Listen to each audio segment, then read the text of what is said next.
Man. Oh Like, man, I don't even want to Oh, know. dude, it's like, there's a whole conversation going on in there. yeah, so, What's going on? How's How it you going, doing? guys? Good. Good, good. no, it's I don't know what they're. It's a mess. It's a mess right now. So I'm like I'm just taking off the rest of this week and then trying Uh, to figure out the Terra DC setups and all this shit. And it's like, Yep. I hear You're you. so lucky. I've literally had a whole day full of meetings. I want to shoot myself in the head. oh man. Yeah, I just spent time in the house. I was on the computer most of the day actually today, doing some work remotely, but also doing some personal stuff. are they making you, Chris? Are they making you work like full days? Like, do they? How do they track? Have they tracking that shit? Or I mean, like they trust that you're gonna be doing the work. I mean, like we work mostly for it's like based on well, tasks, right? So they give you a task, and then even when you're in the studio, sometimes it's like sometimes you don't have a lot of stuff to do. You just have to be there.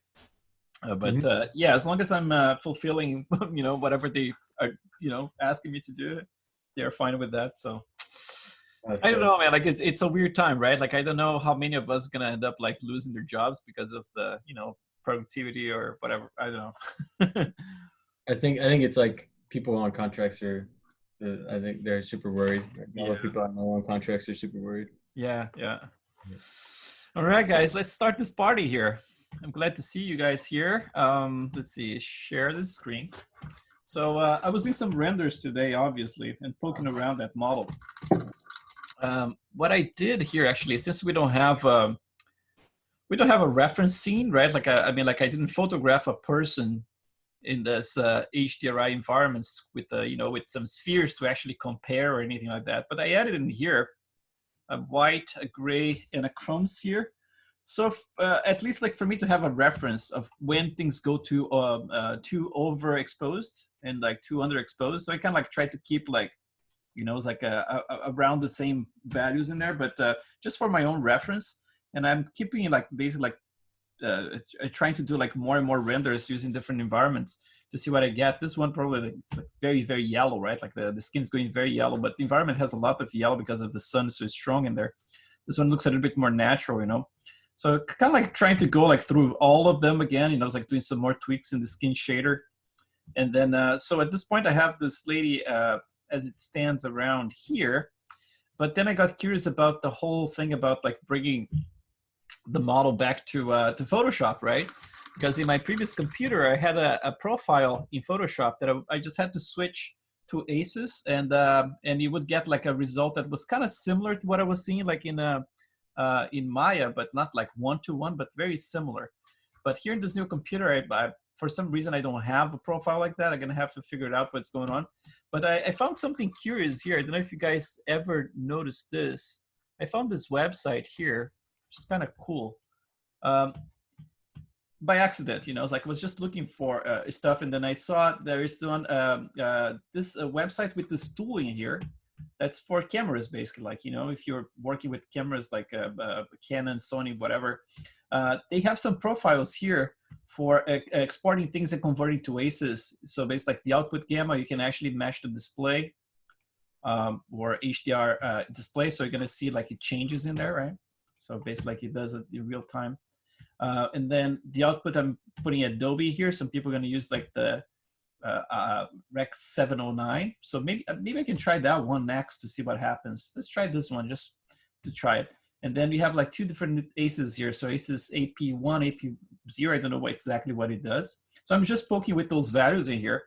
And then here I'm going to keep this one at the same one, for example.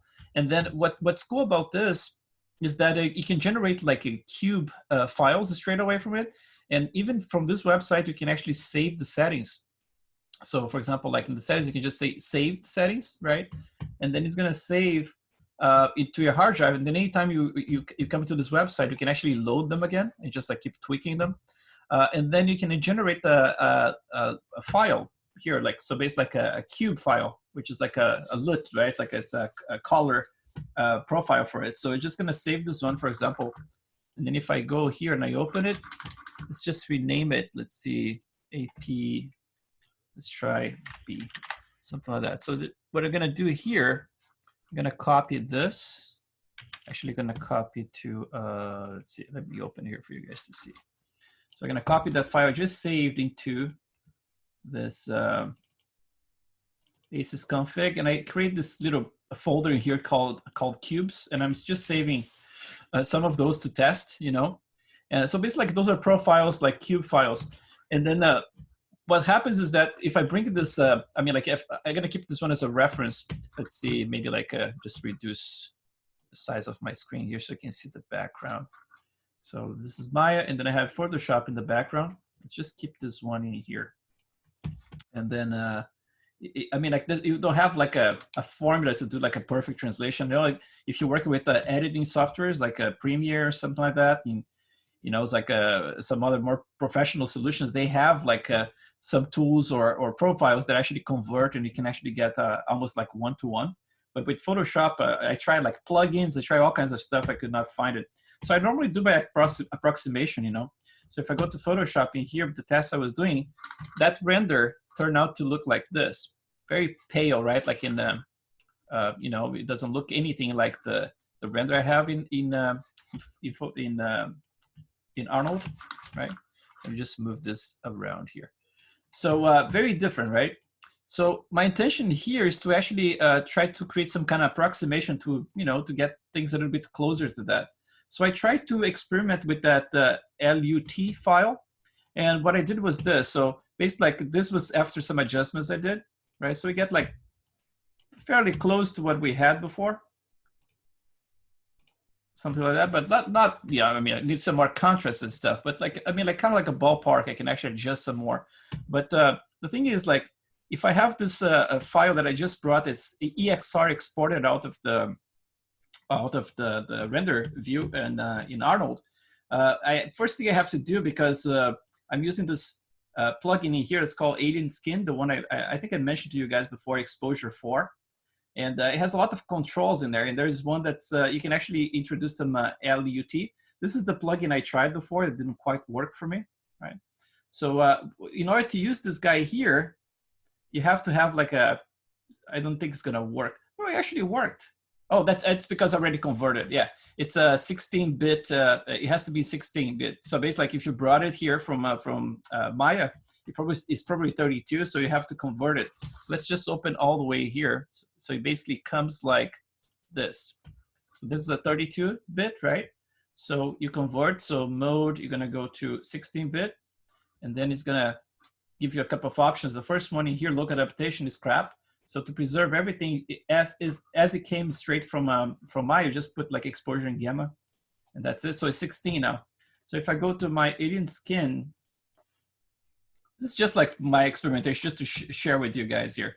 So basically, like, I have this, I saved this, let's see, did I save it? I thought I had saved it.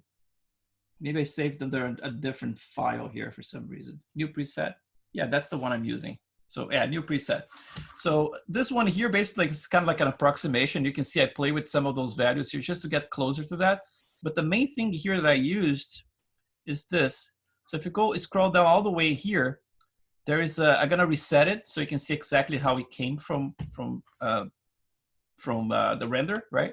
So under the LUT, I can just go and say import, and I can point to that file that I just saved, which in this case, this modified one was the version B. So I'm just gonna open it, and then you're gonna say like color space. I'm gonna use sRGB, right? So it does like it does this color correction. Actually, I like the other one better. The second one I tried was this one here. It's also exported from the same tool, right? So this one, and the first one I tried was this one here. So the first one didn't do much. The second one is when I tweaked. I have this profile saved as well from that website. And then from here on, I basically like just start playing with the exposure. So I reduced the exposure. I crank my saturation a little bit, and I added a little bit more of, I shifted towards red a little bit in here. And then for the highlights themselves, I actually colorized the highlights a little bit towards blue, something like here, so you can get like split toning. You can get, for example, like the white, you can actually go towards blue in here. So you can get a little bit cooler highlights, right? I did a little bit of that. So it was something like that, you know, it was a couple of those things, maybe like a little bit more contrast. And then I got like you know, something around that ballpark, you know, it's like so between this and then this, right? Like totally different. So yeah, basically that's how I was doing it before as well. I mean, like before when I had the profile in Photoshop was actually much closer already. It was pretty much in the ballpark. But now I actually I'm experimenting with those LUT files and see if they bring at least like the color pretty close to what I had. It's just a matter of like correcting exposure and saturation. Hey, Chris? Yes. Wouldn't it be useful to like maybe with your render have like a quick palette you create and then have like 50% gray, black, white, and maybe red? Yeah, then, I think another thing is to actually render with a table, right? Like with a table with all the colors in place. Yeah. And yeah, so that's another thing I have to try. You know, it's like I'm not like great with color correcting stuff, but it's something that I'm definitely gonna be trying more. You know, it's like because the ACES, as far as I can tell, to convert like to Photoshop like a one-to-one solution, I'm yet to find it. You know, there's a lots of workarounds that people post around, but it's mostly like solutions for editing software. You know, not for Photoshop. I think like even After Effects has something for it, but yeah, man. Gonna have to try out. See, like right now, the sphere is here went a little bit too saturated, so I would have to play, for example, like with you know, with the highlights or something like that. You know, it's like just to reduce some of them or the whites. Yeah, I would have like to play more with it just to make sure that I'm not making things a little bit too blue in this case here. But it's just a way like that you can use, you know, it's like try that. Maybe like one of us can find one of those parameters in there in that website that I actually can get something that's closer to the render itself without a lot of work, you know. But if you guys find any solution for ACES, let me know. You know, it's a tricky one. Yeah, only one of us need to find the solution, eh? Yeah, exactly. Yeah, we are like 25, so because it looks pretty cool out of the render like this, right? So that's the thing that's weird. I mean, like in my old machine, I would just like switch, like in Photoshop, I would just get for example, like let's get this guy here back. Oops, where is it? Where did I put it? So I had like a right here on edit, I would just like assign a profile. And I've just had the profile ready to go, like ACES sRGB. This one I installed is a totally different one. It's gonna screw up. Actually, it worked a little bit better than I expected. But this one I downloaded from somewhere, and I installed. This is actually installed in my Windows machine. So actually, it's part of the Windows machine, like inside of the color profiles in the Windows machine. And it was ACES, this one that I found, but definitely not like perfect. But it seems like it's kind of nice. Let's just apply it and just compare to see what it does. Yeah, it looks kind of close. Actually, is this the one to Arnold? Yeah, but not quite, right? Like you see, like my highlights, they're kind of like have like a cooler tone to it. Kind of like it's slightly grayish in there in comparison to that. It's definitely a different look, you know.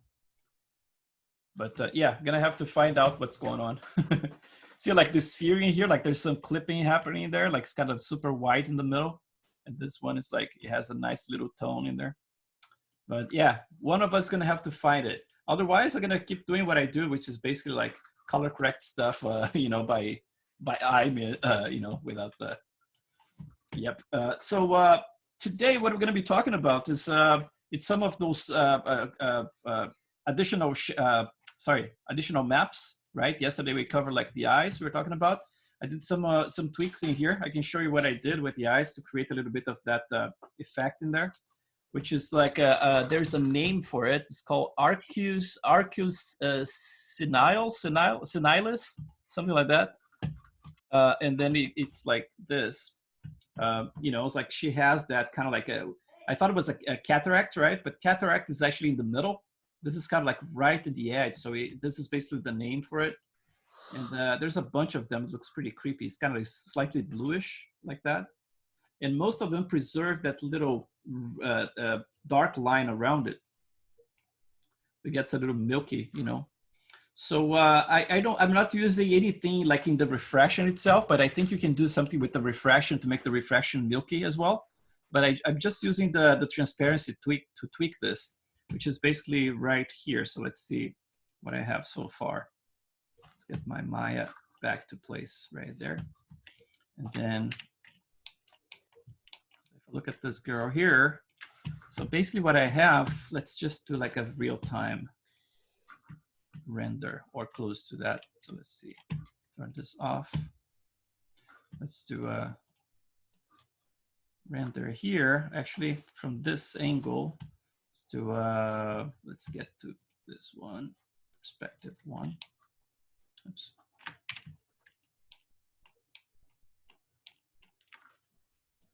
And then what we can do, we can actually hide her like here. Let's see, like that. So the way that I did that was like just playing with the transparency of the sclera itself, because it's the sclera and the cornea are basically combined, right? So we're just like, let me just switch this to the faster interaction here. Let's see, this guy, progressive render. Let's just focus on this one right here.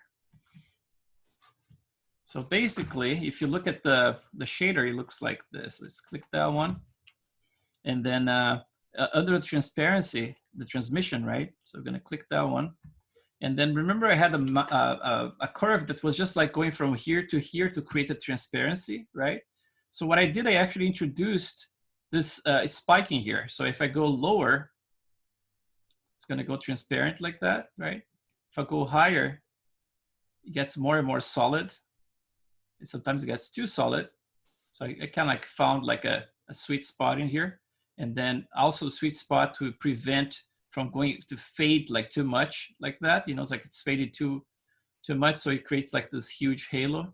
So I'm kind of like finding that sweet spot where I get just enough of that dark spot and a little bit of the bluish around there. Obviously, like originally the color in front of the cornea here was actually white, right? So we had the color itself, it did white in here. But what I did, I actually colorized a little bit using one of those parameters yesterday we were talking about. So under the subsurface scatter here, so if I expand this one, I have a color correction node in here that, you know, the same one we used yesterday, AI color correct. And I plugged one in there just like to make it easy for me to just switch stuff. So for example, like this eye looks a little bit more yellow now because I'm actually shifting things around with this. But the map itself inside here is this guy here. So the color gain, we opened this yesterday, if you remember.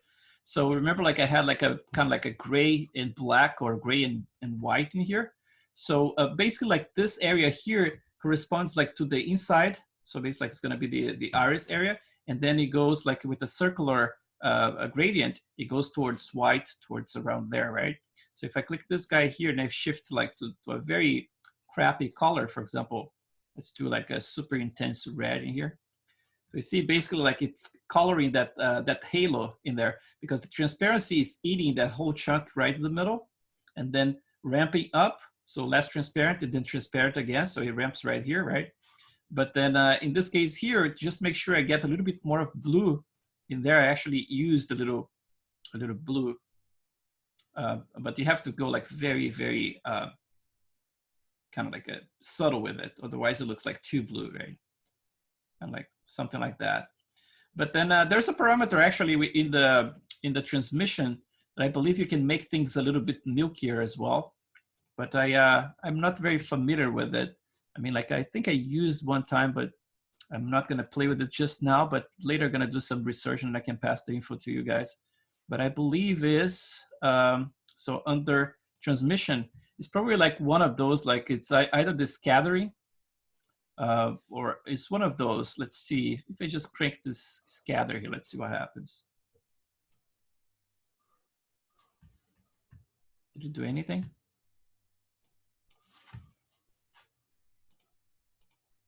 Let's try that. I think that one of those controls actually is going to make the refraction go blurry, and I think is one of those. It's probably like the roughness. Yeah, I think it's the roughness. So you see, like it makes everything go blurry in there. But obviously, you're gonna have to control with a map. So probably like a circular map. You can, circular ramp in there. You can do that, and that's kind of cool. It's like it's gonna add this kind of milky look to it. But you see, it's going all the way to the inside as well, and that's probably not what we want. But yeah, something like that. Let's see if this one is doing anything. Scatter, not so much. Yeah, it's definitely the roughness in here. So if I bring back, you can see it again, like the iris in there. If I go higher, it completely blurs up everything. So yeah, that's a good one to think about it later, because I'm gonna have to do a little bit more of a blurry reflection there. Maybe you can actually plug it in here just to see. So for example, let's do that. Extra roughness. Let's add utility, AI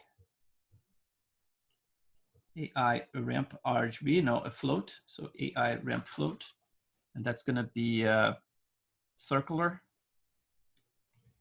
And we're gonna try to do this. It's gonna go from, let's see if we reverse this. This is if you're gonna get a lot of effect in there. Let's see. So like that. So that should be just in the middle now, the blurriness, right? And then it goes from the middle to the outside, and we need the opposite of that. So let's see, just to see what we are doing here. So let's do that. Let's reverse it from here to here. And then we are getting sharper inside, and then it's starting to get blurry around there. So I don't know, like in real life, how that effect behaves, I don't know if we change angles, if this is gonna be messing up with stuff. But at least like it's a control that we know it's there if we need it, kind of like create something a little bit more blurry. If you want to make like the whole thing a little bit more blurry, then you can just bring this ramp a little bit up. That's gonna blur just slightly, just the middle in there. That's that would be cool actually to do like the cataract one, right? Like the reverse, like with the white stuff right in the middle. That would be pretty cool too. But yeah, I'm gonna keep this control in there. I kind of like the way it looks. And then, so basically that's what I did for this guy. And then let's unhide her here again. And then for the lady itself, I'm just, did I close it? Oh, there you go. For the lady itself, I'm just like plugging those maps. Actually today I removed some of those specular maps and I kind of like re-tweaked them a little bit. But I'm actually waiting until the whole thing is completely stable, so I'm actually happy with the results. So I can actually pass on the information to you guys. Otherwise, it's like every class I'm going to break down all those shaders to pass the information to you, and then next they're going to be tweaking. I'm actually still searching for a nice little effect in there, But at this point, like everything is very plain, right? Like I don't have a lot of detail just yet in those areas. So everything looks very plasticky, but the intention is to actually keep like breaking up those things further. So what I'm gonna do now, we're gonna be exploring a little bit of those maps because since I have to paint them to improve my model or the renders, I'm probably gonna do some painting with you guys, and then I can show you exactly what type of brushes I use and how I paint those maps. It's just like the additional ones, right? Like we painted the albedo yesterday. We're probably going to be doing some more work today. And I can show you some adjustments I did on that as well.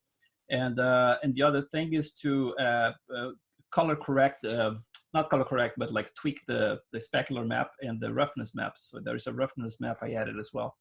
So let's just get to this one.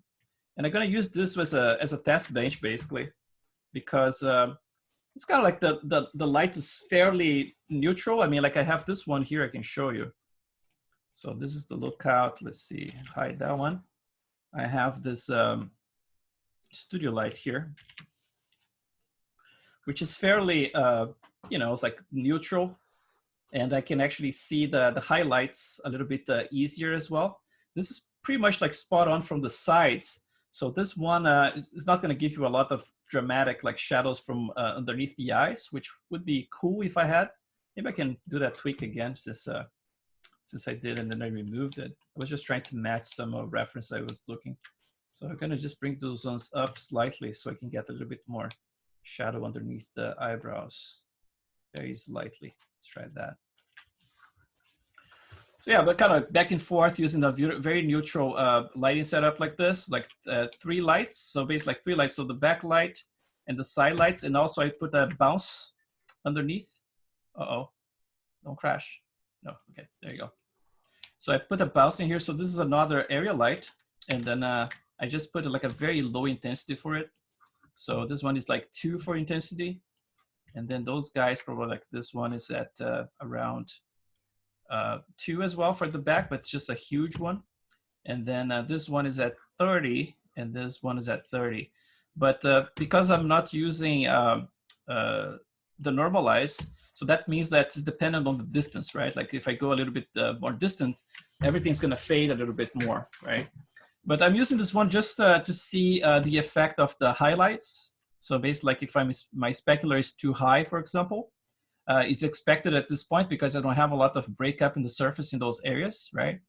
So as I start adding more breakups, for example, like if I get like more wrinkles and things like that, similar to what I have here, let's try around here. So you see like when I get more of those wrinkles in here, the specular starts getting a little bit better because it's breaking up the surface quite a bit.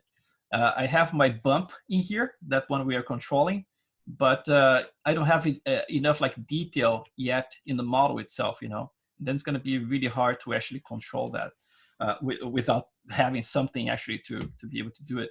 So yeah, I'm going to go basically be going back and forth between this lighting setup and then the HDRIs.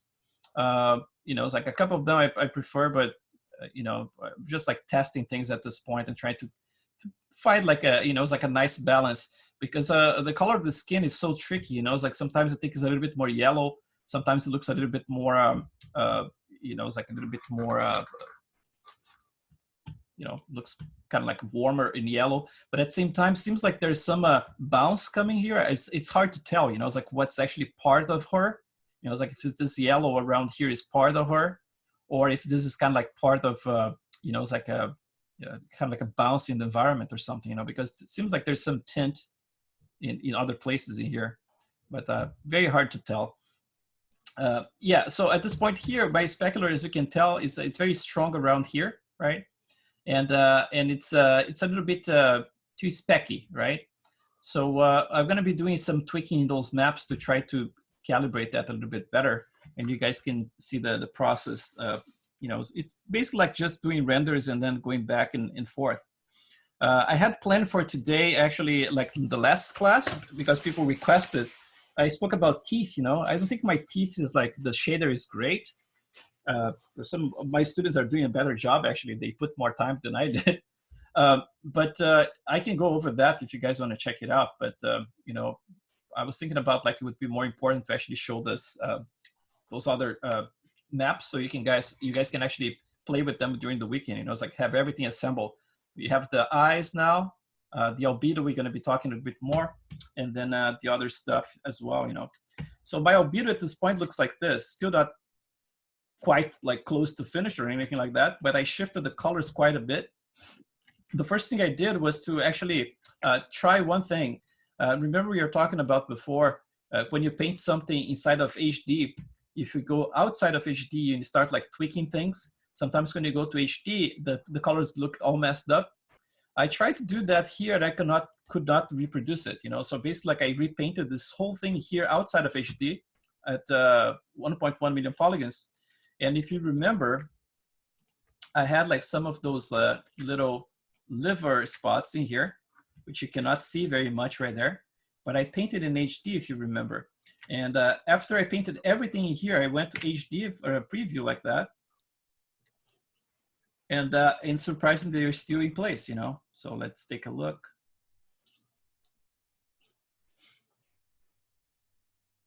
So they're still there, look, like all of them is still in place. So what I did here, actually, I was like, okay, if I have to change the color to get like a ballpark so I can continue to paint, I have to first like zero my lights, create like a rig that actually is based on like between 6,500 Kelvin and 7,000, just like white daylight. And then so I can actually see what color the skin actually is, right? And I had like a color that was much more ochre before. So now that everything is neutralized, I removed all the specular stuff and I just like put brand new ones. I was able to actually get the renders a little bit closer to what I'm seeing in ZBrush. And then from this point on, what I noticed is that I had it to go a little bit lighter overall and more desaturated. So what I did, I started with our new tool, the Poly Paint, and then adjust colors. So this guy here, basically, first thing I did just to see how my colors are behaving, because you remember I added some greens and some yellows and stuff. You can actually do this contrasting here. If you do that, you can see exactly the subtle colors that were added to those places, you know. So for example, like this was all subtle, like, you know, it's like there's some yellows in there mixing with some, you know, it's like a little bit more red around here, a little bit more green and yellow around there. Same for the tip of the nose. The lips went a little bit more towards like this coloring here, but this color mixed with subsurface scattering actually turns into that very subtle pink, you know, and also those marks in there. So from that paint that I did at first, when I painted with you guys, I actually cranked this just slightly. For example, like I went from 0 to 0.05 or something like that, and that revealed some more of the colors. And then I actually baked that one. This is too much, for example, right? But when you're happy, for example, you just bake it and then click OK, right? And then it cooks it for you. And then the other thing I did, I reduced a little bit of this, not this guy here, the saturation, because originally it was kind of like that, was a little bit more orange like that. So I just brought the saturation down, right? And then clicked OK. And then from that point on, I start leveling things, because like I said before, I mean, like if you have something like this and you add like too much like color variation, and the color variation is very, very drastic between one area and the other one, everything looks a little bit dirty at the end, you know. It's like, I know we're gonna need like some more spots and everything, but we're gonna be putting them carefully. But overall, the color of the skin has to have variations and everything, but without going too crazy, you know. It's like in terms of variation, I see sometimes people that paint like the cheeks, the red, like very, very pink, for example.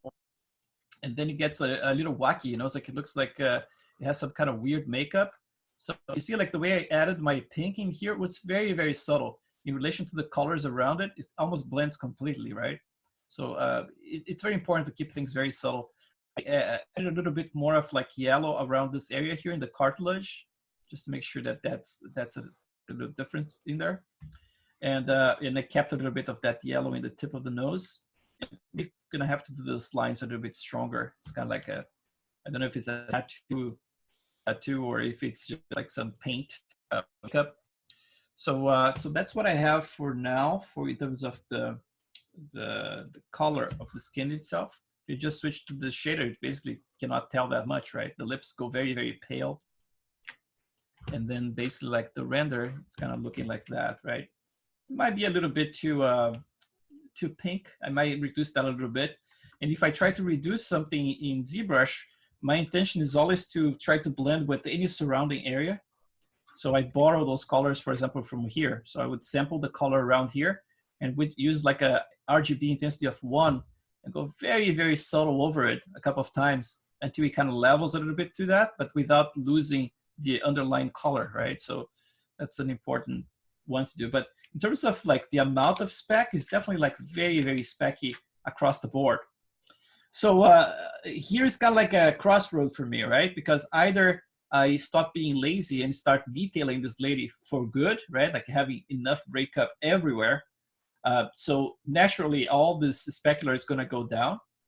But I have to keep going with the class. So what I'm going to do, I'm going to show you how I'm tweaking the specular maps in here and how I normally approach in ZBrush. I can actually show you what I have plugged so far. I added a roughness map this time around, just like I did with the African guy. So basically, like if I open this up here, let's see, under my specular, so I have that color specular that I exported from ZBrush. That's basically this one right here, right? So that's the specular, very simple. The model is a different model, by the way. It's like I have to still re-import it so accommodate that. But that's the specular, so not a lot of spec around here, right?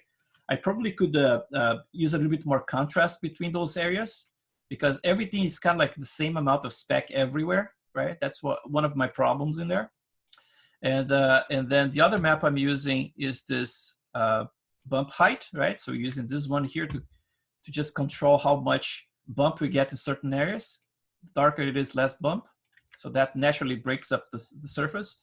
But for easy control, I mean, like it's kind of like an option. It was like I like using the bump height to control this.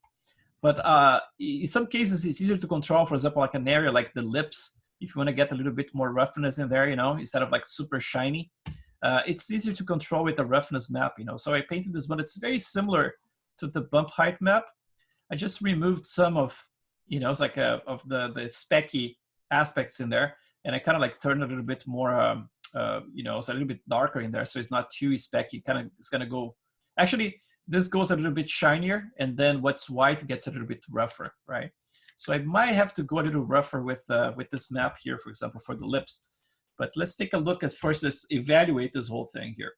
So for the lips, they are looking a little bit too shiny, right? And if I look at the reference, this lady here, it's fairly diffuse, right? But the thing is, like, there's a lot of form in there that I don't have in my model yet. So that's what I'm saying, like in terms of the crossroads, right? If I sculpt the whole thing first, then it's going to be much easier to evaluate what actually needs more specular and what doesn't. But at this point here, all I can do is to try to like approximate like by faking things, right? If I want to try to approximate this kind of effect in here, either I add all the detail that's in place, or I simply like, you know, do some tweaking. Although even if I add all the detail, I still think that's a little bit rougher in terms of like, if you compare this area here, how shiny it is to this one, right? It looks a little bit, it might be kind of like the same, it might be in the same, you know, it's like a ballpark, because like this is like a lighter surface, and it might be that's a little deceiving. You know, it's like if you have like a very light surface, you're gonna get like the speck is gonna be less visible. If you have a very dark surface, then the speck is gonna be very visible. So it's a little bit hard to know what's going on, but I think it can use a little bit more roughness in there. So basically I would go to my ZBrush, and I would just make this whole area a little bit wider.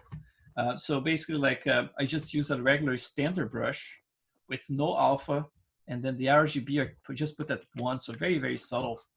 And I'm gonna start with, let's just get white in here. So let's just do a little paint for this area and see what difference this is gonna make. So this, like the lighter you go, the more rough the surface is gonna go. And then since we are here, let's look at the rest of the stuff here. If there's other areas that are too rough, too specky, you can try to do some more work around that. So I kind of like the way that this area looks like. It looks like it has a nice balance in there.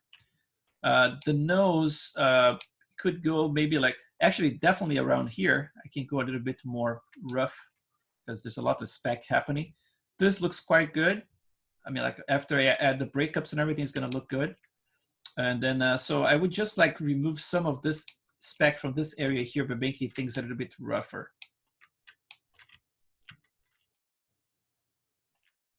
Either that or just keep this way and just tweak my specular map itself, you know. But the thing that I'm doing is actually I'm not using a specular map for the coat. And the coat is basically like to simulate like the sweat, or, you know, it's a different thing than this, you know, it's like it's almost like this oily kind of surface, you know. So for that one, I need to add a map as well. At this point, I don't have one just yet. It's just plain. I removed it. But what I'm gonna do here, let's see. So the lips, I need a little bit more roughness. Probably here, I can get away just with the surface detail. And then I'm gonna reduce some of this from this side here as well. So just go back in here.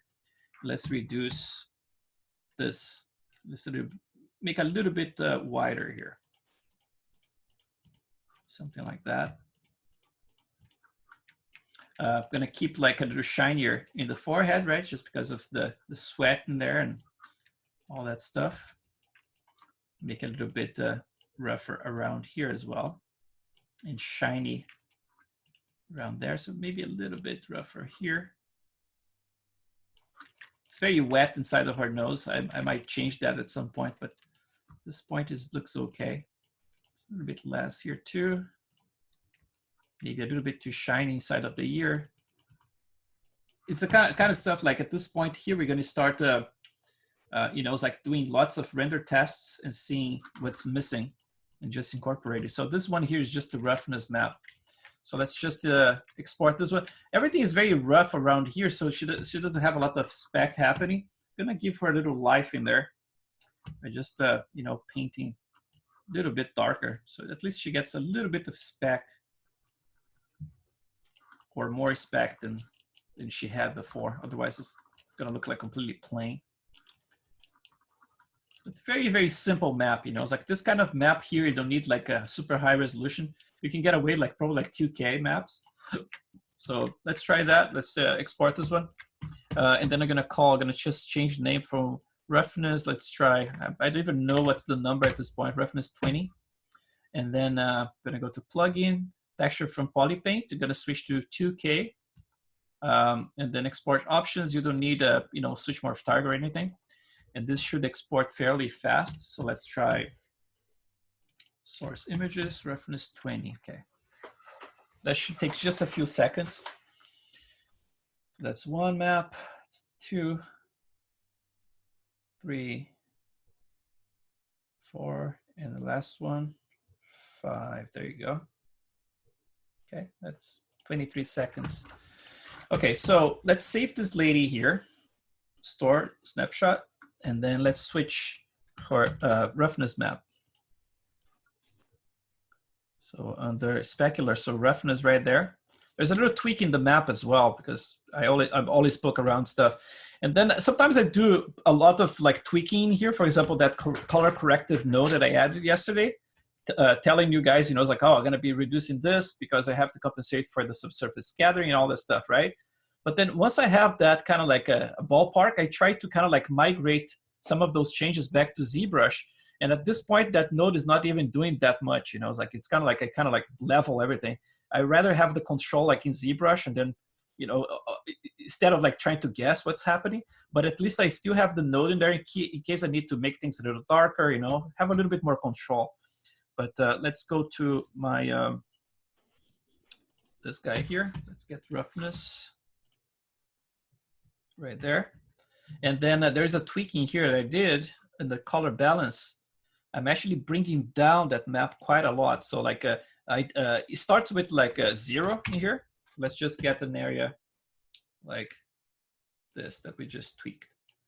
So we're gonna be able to compare this. So now I cranked it back, right? Like, so basically like this is isolating things a little bit. So if I bring it back all the way, you see like it started actually populating the whole thing. Everything gets a little bit more wet that way overall, because I'm actually bringing everything towards black, right? So I had like 1.7 in here. So let's see, this one is in comparison to this one that we just rendered right here. Let's see.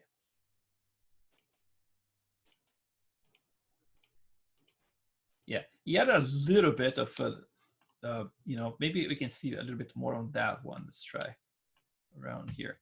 But it's because it's going to be very subtle because I'm actually bringing this down a lot. I might have to adjust that map inside of ZBrush. But definitely between this one and this one, there's a little bit of difference. Let me just bring this one back up a little bit. Try to neutralize it a little more. So this one should go now towards white. So we should get a little bit more blurry or less sharp. So a little bit more roughness. Let's see the other areas here. It's so subtle, man. It almost didn't change much. Let's see. Let's see if I can put it back all the way to 0 here. If it's gonna do it.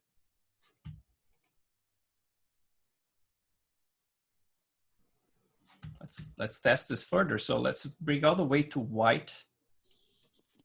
Yeah, if I bring everything to white, then it's definitely gonna go more rough in there.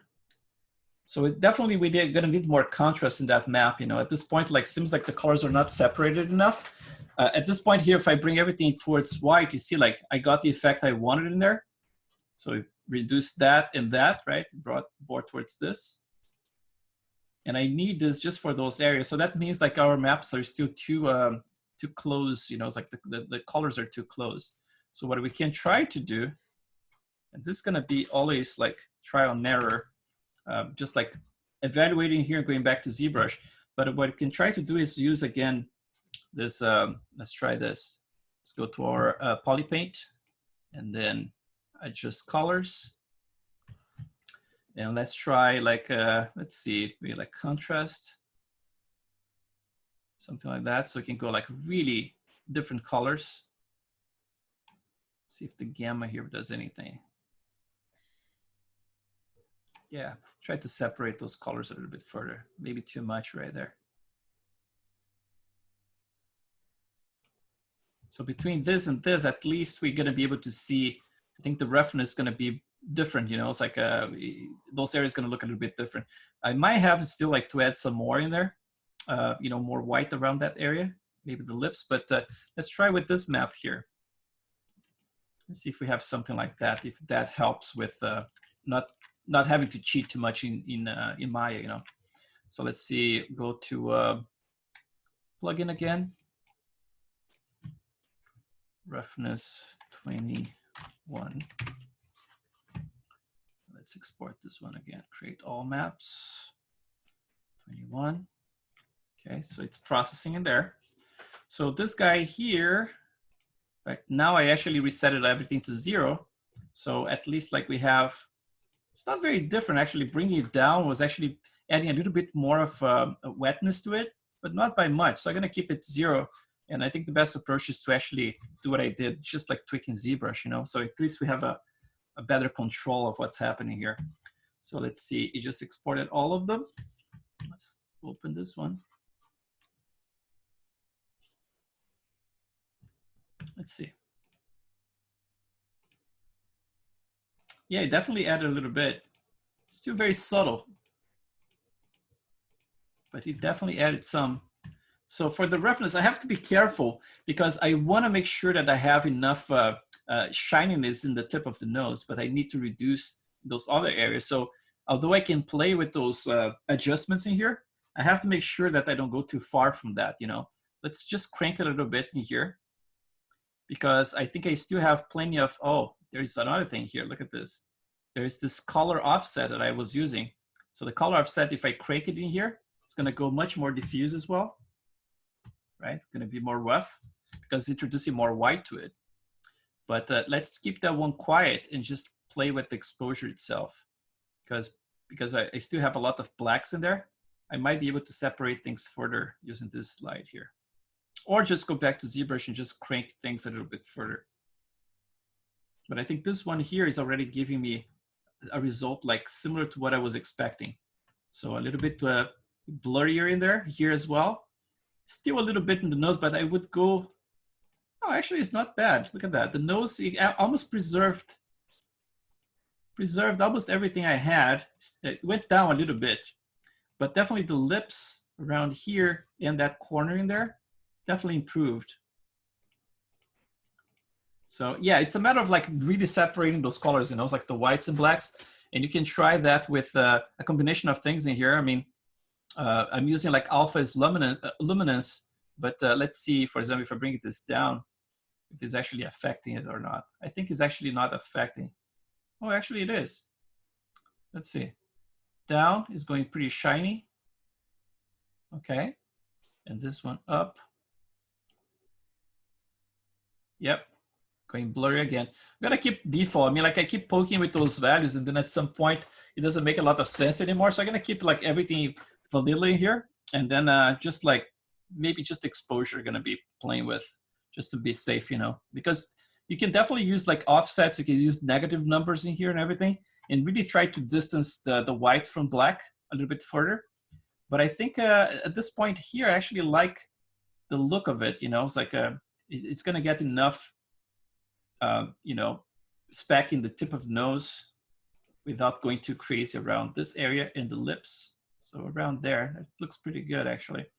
But yeah, and then let's move on to the next one, which would be the specular itself. So like the amount of speck you're gonna get. Probably like the body here, if you look, she probably has a little bit more speck now, but although it's a little bit more diffuse, but she does have more, I think.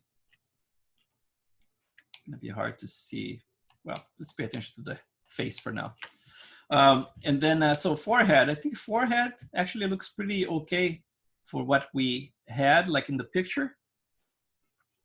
It's, you know, it's a very kind of oily kind of surface in there.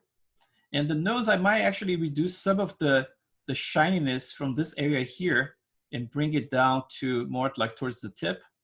So let's play with the specular map now. I'm gonna try to do the same thing. I'm gonna just like try to scale this map a little bit further. So let's see, spec is this one here. It doesn't have a lot of contrast at this point. I'm gonna just add some more contrast using the same thing. Let's do poly paint, adjust colors. Let's crank the contrast in here. That.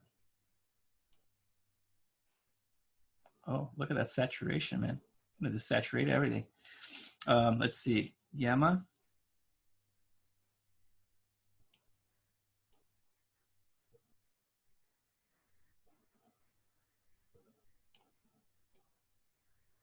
It's kind of like a blowing it a bit around the eyes, but I might correct that. Let's try, yeah, something like that, very contrasty. Then we can paint on top of it. So now we have that one. So let's see, let's remove some of the, from the top of the nose. This is basically like the specular levels, right? Around the eyes, it got a little bit overblown right now. So I'm just gonna try to level a little bit. Let's see, with slightly darker. Let's get around here.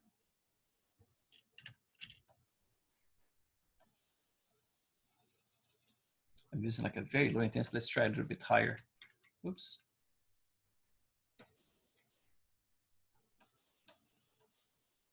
Let's get a little bit gray back in there. Just like leave the super white just around the edge, because that's where we need the, you know, the wet spot to be, but around it doesn't need to be super white.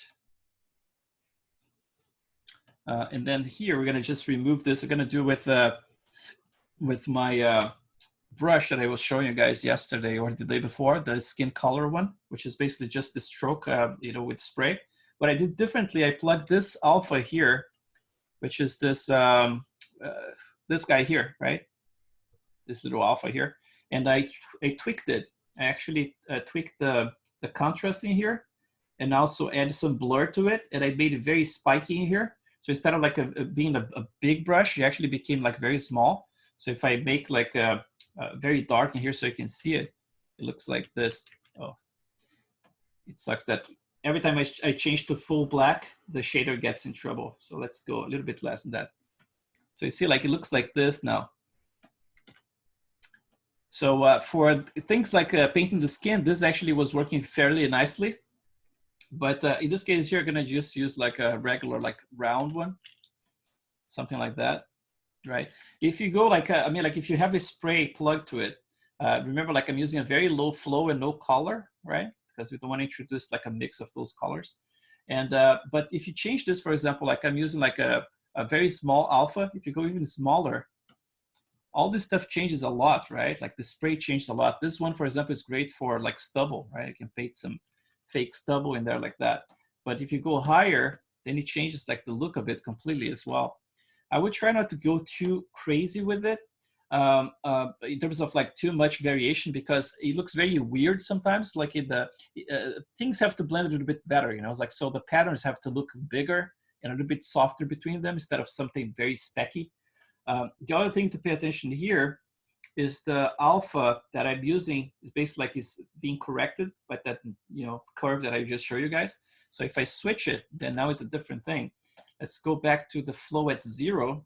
So I have more space between them. And then you can play with this. So let's try a little bit bigger. Let's get this smaller alpha, try like that. And then let's go with intensity smaller again. Give it like 9 or something like that.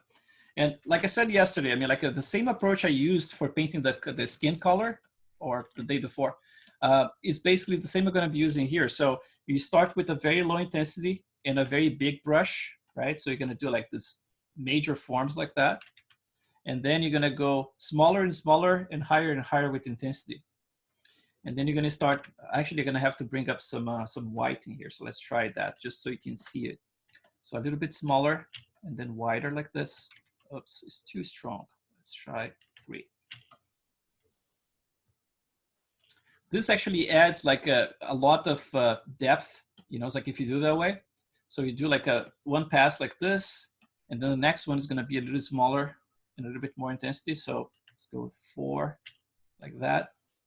Just introduce a little bit more of this. And that's basically the way I build like the whole, you know, the color for the skin. And also the, you know, it's like all those levels here, like everything looks a little very, very like, you know, has a lot of detail. It's actually not there.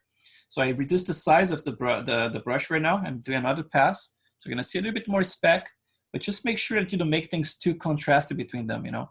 So I'm gonna just like level this whole area here a little bit more.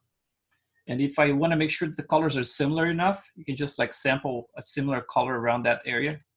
Just like paint around there. You see how crappy this map is, like looking from the side, right? I mean, like it doesn't have a lot of stuff. This is like if it was more plain than this, it would work just fine. It's just because we have a lot of displacement detail, and the displacement is going to disguise a lot of this stuff. It's obviously we want to add some variation, but you know, it's like I can even blend some of this. And I actually blend and make it a little bit smoother. Otherwise, it looks a little splotchy. You know, it's like the speck looks like little puddles of water everywhere, and we don't want that. So I'm gonna make a little bit more like smooth overall, especially around there. So you need some variation, but don't go too crazy with it, you know. Otherwise, it looks a little weird. Like I said, I mean, like if you have like a very full of detail model like I have with, it's gonna be all wrinkle and everything, right? You can get away with a lot of this, but then if you're working like in a female, right, like we're a baby, not a lot of detail, you're probably gonna see some of this variation a little bit too much through the shader. So be careful with that. That's why I kind of like smoothing out a little bit. And then, so this is the specular level. The specular level is actually working in team with the bump height, right? That's why around the lips in here, I have like towards black, and it still shows up. It's because my bump height is very, very low in there. So it kind of like makes everything, it counters one another, you know? So I'm getting a less bump in there. So that means it's gonna go less diffuse. And then that means I can go a little bit lower with my intensity of my my specular levels in there.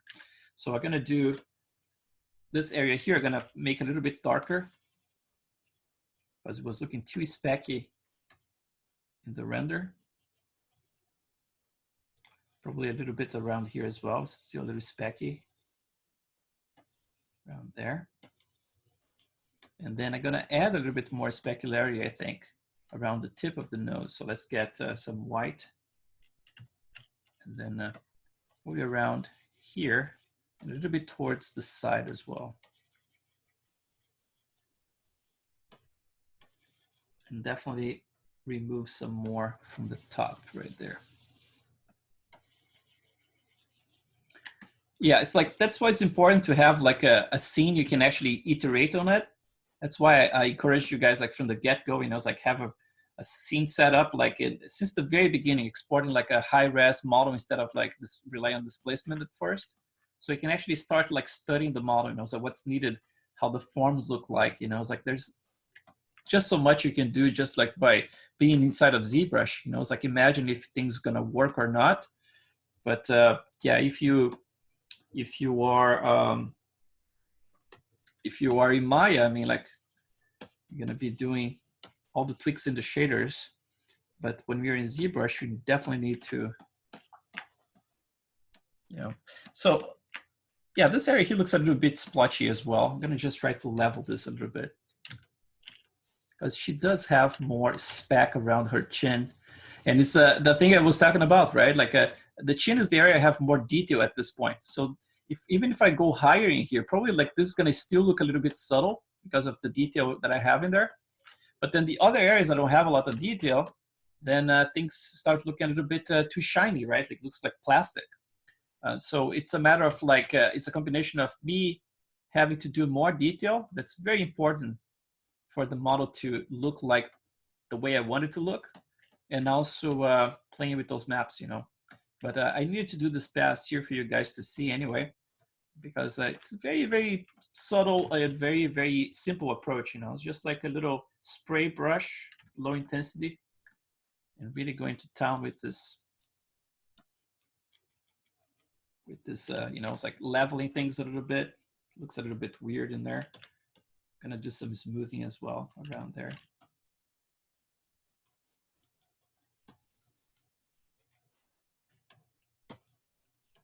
Not even paying attention to the back of the head.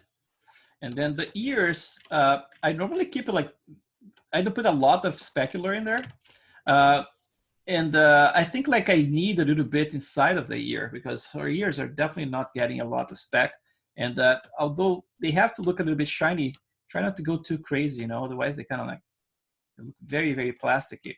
And also you need to do some more detail in there. I can show you guys probably like tomorrow we're going to be actually doing some hair, but one of these days, like maybe next week, we can actually go and do some detail like around ears and stuff like that. It's very simple, you know, it's like the approach I do for the inside of the ears right here is very similar to the approach for the tip of the nose. It's got like those very subtle pores, you know, it's like I add some of them, some bumpiness. And then obviously if you're going like for an older person, plenty of wrinkles around this area here to add some more of the stretch in there, you know. Yeah, for the most part, it's like the techniques are all the same. It's just like slight variations, you know. It's mostly done by hand anyway. So more specular around here. You need her neck to show some of the wrinkles eventually, once you have all the detail in there. So we're gonna add some more, a little bit wider in there.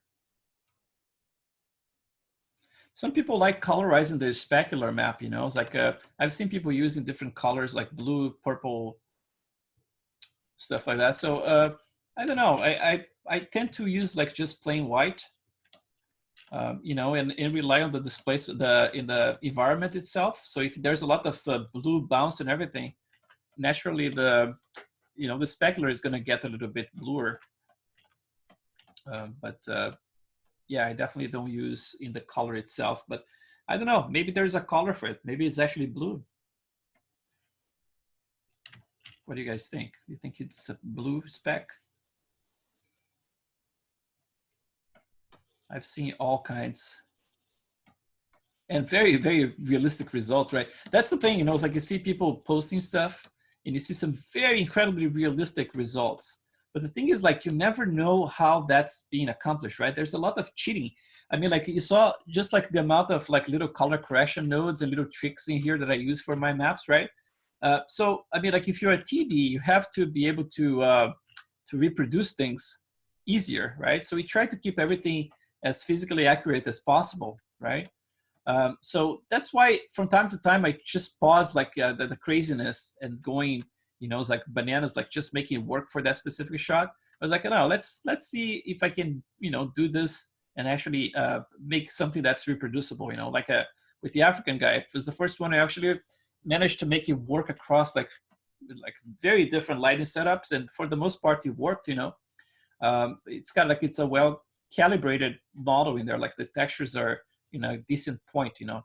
But with her, I mean, like a lot of stuff I'm trying to approach in a brand new way because I want to learn in the process, and also because it's actually fresh for you guys to see instead of you know, just repeating what you probably have access to from the other classes.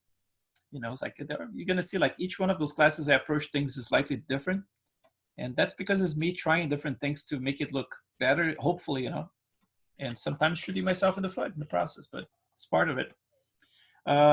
Let's see, I think I went too far with the spec around this area here, so let's just bring it back around. Hey Chris. Yes. I have a quick question. So like, since like this is the first time I'm spending any time with Arnold, like I'm used to using RenderMan and Houdini. Okay. Yeah. So it's like setting it up is pretty different, and then like any correction nodes, everything is like a tab. Like you have to tab in a new node every time you want to do something, right? Like it's a whole tree. Yeah. So does Arnold have like a similar feature to that, or like instead of going through the menu tab like you were doing before, like? Oh, you mean like a kind of like a node kind of? Yeah, yeah. Yeah, it's basically like that's it's the same you have for Maya. You know, it's like it basically like expands to Arnold, and all the things are connected the same way. You know, so you have. So when you start changing it on your end over there, does it automatically drop in like a new node for like behind the scenes, or? Yeah, definitely. So for example, like those things I plugged in there. So if I go back, let's see, let's click the lady here. Is that lady? Yeah. So if I go to graph, like if you open our Hypershade, right? Hypershade, you just click that little sphere. Then you go to graph, graph materials and selected objects. And then this one is going to open the whole networking here. So basically, this is what my shader network looks like, right? So let's see. So it looks like this. Why did, oh, there you go. So it looks like this, but behind the scenes, like you said, I mean, like all those maps are plugged in here, right? So if I have, for example, like my roughness map in there, this map is actually, I have access by clicking this little arrow. So I'm gonna have access to it in there. But anytime you can just click the node itself, it's gonna open on the side, you know?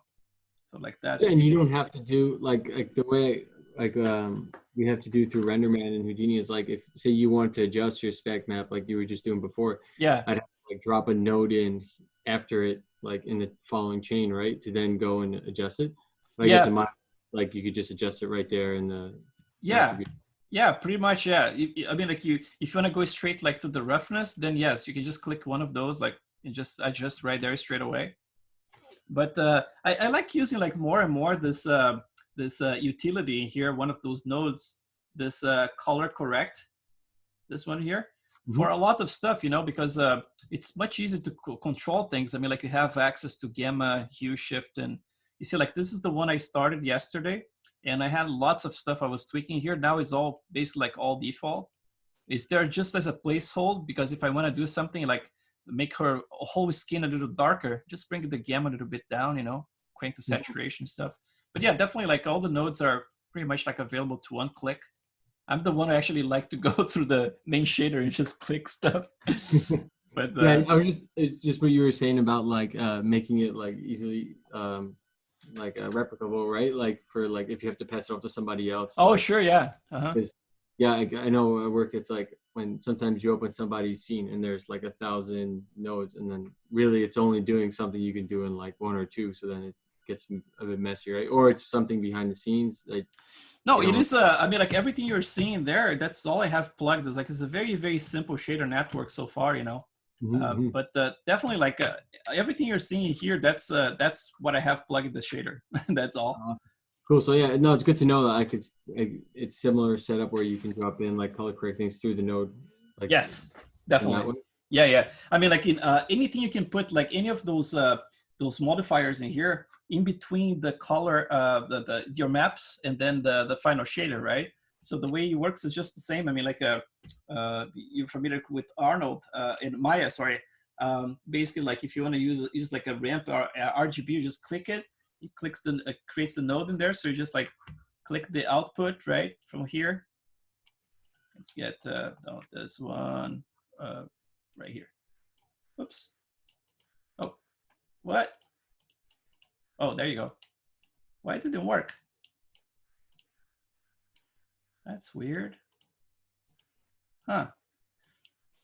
Now I disconnected everything. For some reason, it stopped working. Oh, what happened? Don't crash on me. Oh, man. Oh, there you go. Something happened. Yeah, weird. Stopped kind of like I was able to drag everything here, and then all of a sudden kind of stopped responding. That's weird, man. So yeah, I don't want to run it. I don't want to run it too off on a tangent. No problem. I'm just like, so if that happens sometimes, I can just like click this one and then with middle click and just put it back in there, so it actually connects again. But it's so bizarre that it kind of stopped working in there. This one is now working. Weird. Yeah. Anyway, so let's go back in here and then let's just like re-export this guy here. And so this is the new specular map. Let's see what happens with it. So let's do a specular, rename 1220, specular 20, and that should be fast too. So let's do this one. I'm gonna go 496 instead of 248 because I want to see a little bit of this those variations in there. So, but it doesn't need to be 4K, 8K at all. So let's see that. And all those models here, the secondary stuff, like those secondary maps, I'm using 4 million polygons models. So definitely not going HD on everything because that would be way overkill. Your machine would definitely crash on that. So basically like the main model is HD and everything else is just like 4 million polygons models. So let's see back here. So let's try that. Where is the lady? She disappeared. She went on a walk. There you go. And then, so let's go to the specular map now, which is this one here. And I'm gonna just plug, this one I tweaked a tiny little bit. I added a little bit more exposure to it, but hopefully with this tweak I just did, we don't need to rely on that anymore. So let's just go back here, specular 20. And see if there's any difference between, this is the original one we had. This is the, let's save this one as well. View store. And then let's do another little render here.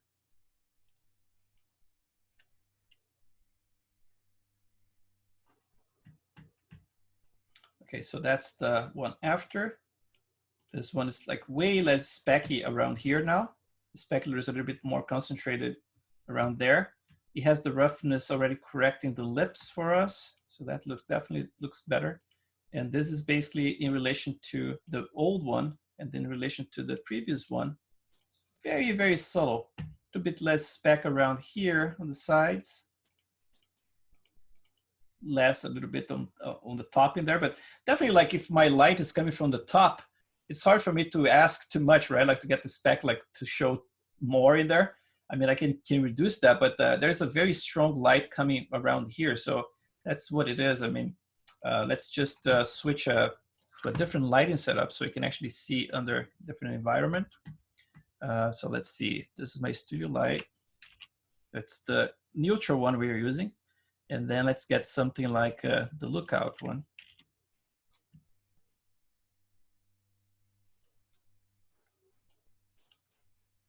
And then it's going to be a very different behavior, right? Like you're going to get like a more diffuse light coming from the window because, you know, it's like although the reflection looks very sharp in there, this window is freaking huge. It's like, if I show you guys the environment, it looks like this.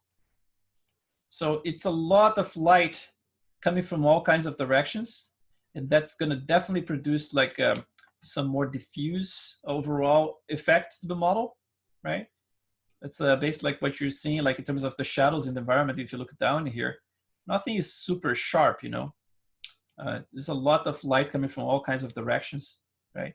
So that's what basically we're gonna expect to see on her face, which is different from this, right? You have like some very specific lights coming that direction.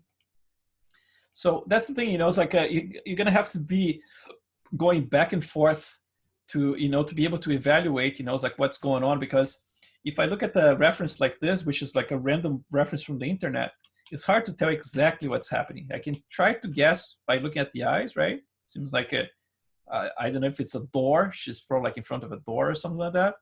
But there is definitely like bounce happening. It's not like a direct light. There's bounce happening, and God knows what's in the environment. You know, it's like if she has a, you know, a towel hanging on a corner or whatever. You know, it's like God knows what's happening there. So it's for us, it's going to be a matter of like using, you know, our artistic eye, I suppose. You know, it's like in trying to interpret, you know, it's like those environments in relation to her skin color and things like that, and try to find a sweet average, right, between this one here now. If I save that one, between this one now and this one here, right, there's already a difference in color almost, right? Like this one gets a little bit warmer. It might be because the environment, like the light in the environment is a little bit warmer, right? It might be because of the bounces are producing a lot of warmth in there, right? If I want to do something like crazy here, I can just click the map itself, like click the dome, and I can just go to my coloring here, and I can make it a little bit bluish and see what happens, for example, just like to counter the, you know, the warmth to it. So something stupid. Let's do like a color gaining here. Let's go back to this one and just gonna go towards, actually the color is gaining to yellow. That's why I'm getting that crap, man. I think I did this in the past because I thought it was missing a little bit of warmth. See, I forgot. So let's see, this is the neutral right here, straight from the map.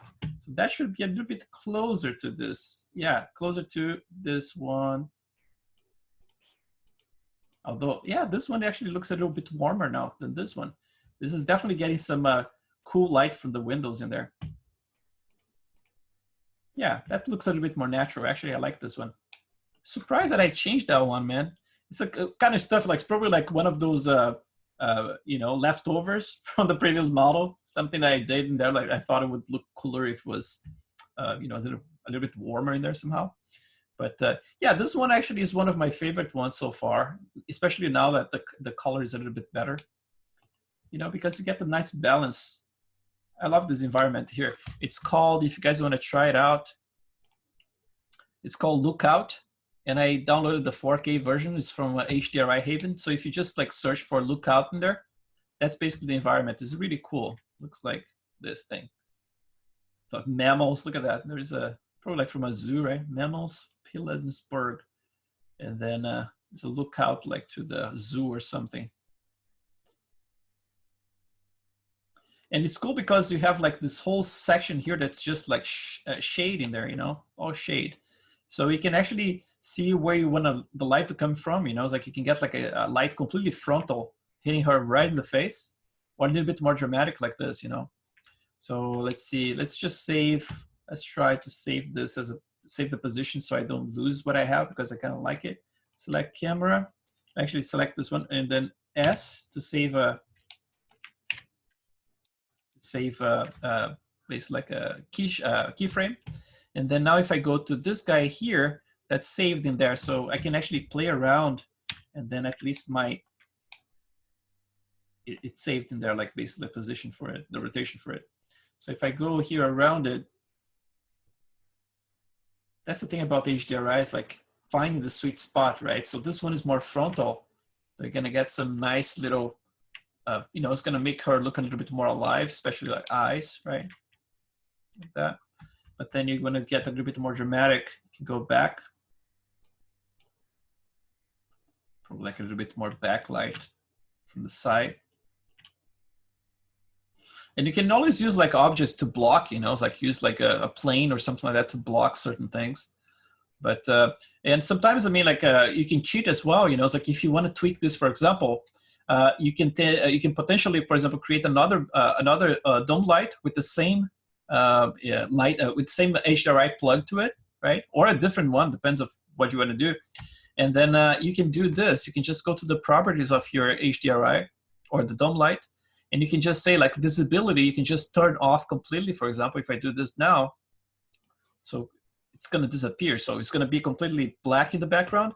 The reason why it's white in the background right now is because I'm using this color background in here. You can actually bring it back to black, which is the default. It's just because I was using for comping with the white backup light that I had, like the background light. So it was like this giant plane, right? Just for those portraits. So I kept the white in here so I could export in white, but the default is black in there. So basically like the camera now is hiding the HDRI completely, right? So I could potentially use this one here to light my scene like this, right? And then do crazy rotations. For example, if I want to more specifically like get some diagonal or get those lights to read more from the top, I would basically like rotate this whole thing up, like something like that, you know, a crazy rotation like that. And I still, for example, like for the purpose of the render itself, I could still like bring a copy of this one for the environment and then keep that one visible. So one is going to be hidden, the other one's going to be visible. It's kind of like a cheat, you know. Obviously, you want to make sure that things are coherent, right? But, you know, if you're using some kind of like artistic freedom to do stuff, you can definitely play and cheat those things, you know. So it's just like, you see, like it's a much more dramatic light right now, coming a little bit more from the top than it was before, because the height of the windows is it's very low in there. So yeah, so you can do that kind of stuff, you know. Yeah, let's get back. And the same thing like for affecting like specular and stuff like that. I mean, you can get like the HDRI light to affect like the very little of the specular maps overall. So again, like I can bring the visibility to camera back in here just slightly, so you're going to see a little bit of it. I normally use this, for example, like to simulate like an overexposure. So for example, if you're using a flashlight, right, simulating a flashlight with a tiny little light source, right, like on the side, for example, and facing the character is straight on. So basically, like you can use that one to simulate a flash effect, like the ones I did for the Stan Winston model. And then you can use like this camera visibility to just like make it very underexposed. And then at the end, you get an effect that seems like the foreground is kind of like is exposing. You know, it's like if there isn't an actual camera, a digital camera, it's going to try to expose like whatever is in focus, right?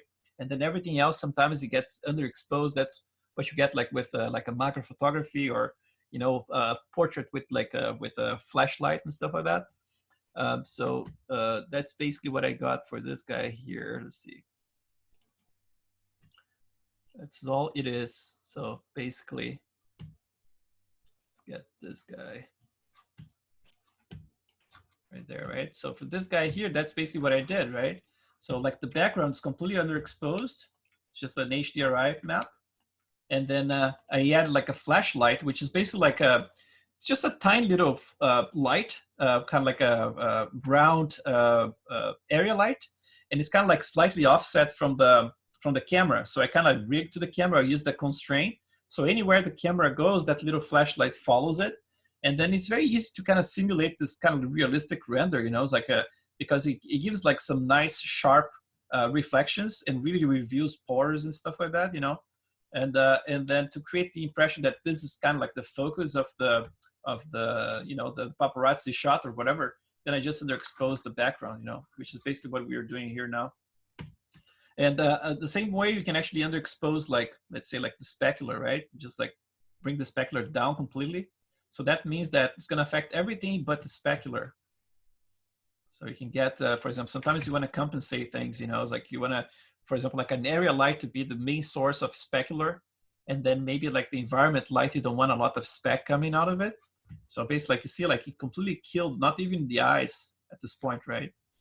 And then you can just like go back to one. Same for subsurface scattering, diffuse. So you have like so much flexibility, you know, it's like you can use like different HDRIs, one for each one of those things if you want, play with something like crazy, you know. Again, like very creative control.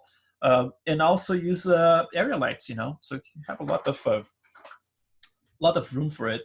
So this one here at this point, like based on the first render, first impression, is that the maps I just tweaked seems like they are better overall, because I can see the sharpness right around the edge of the eyes in there, right? I wish I had a little bit more of that around here, so I'm probably gonna have to do some extra tweak. I'm not gonna torture you guys because you already know the process now. But yeah, later I'm gonna incorporate, you know, bring this a little bit less rough around here, a little bit less rough in the lips still, until I get something that has a nice balance, like between what I see in there, maybe a tiny little bit of that in here, and a tiny little bit in the lips. Although the lips, you know, they look better than they were before. And the speck around here, now it looks good. It's just a matter of like breaking up the surface to get a little bit more, you know, a little bit more texture in there. Let's switch to another one of my favorite ones in here, which is this graffiti. And this one, graffiti, I think the map itself is actually quite yellow, warm, sorry. So let's see if that's true, or if I was actually tweaking that map as well. I would not guess that, because I think it's naturally more warm than the rest. So let's see if I tweak that one. Color gain. I'm actually tweaking towards blue. I thought it was like, I think it was like what happened is that it was overly yellow, you know. Again, like I'm using like a very cheap way to do, which is basically like using the color gain. But a decent way would be to actually correct using a color corrective node, right? The one we were using before.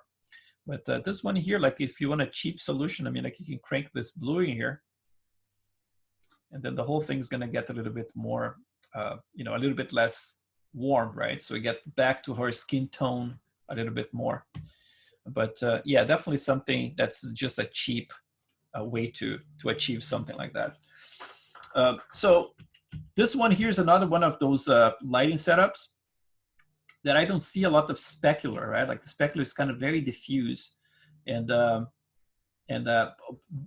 best ones to see like specular are basically like the ones, the outdoors ones.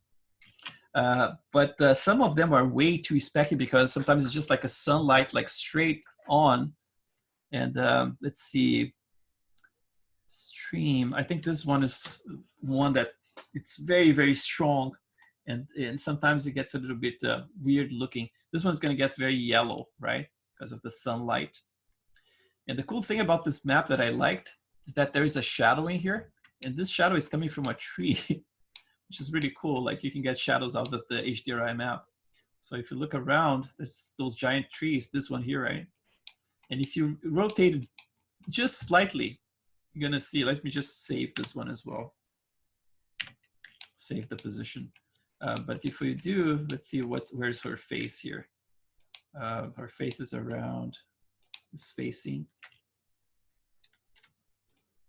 that way. So that means like right there, look, there's a big tree right in front of her. So if I spin this thing a little bit more, let's see where the coverage goes. Probably gonna cover a little bit more. Oh, actually it revealed a little bit more. So the shadow is right at her ear right now. It's kind of cool to have like that partially covered, right? And if you go around here, it should cover her pretty good. Look at that.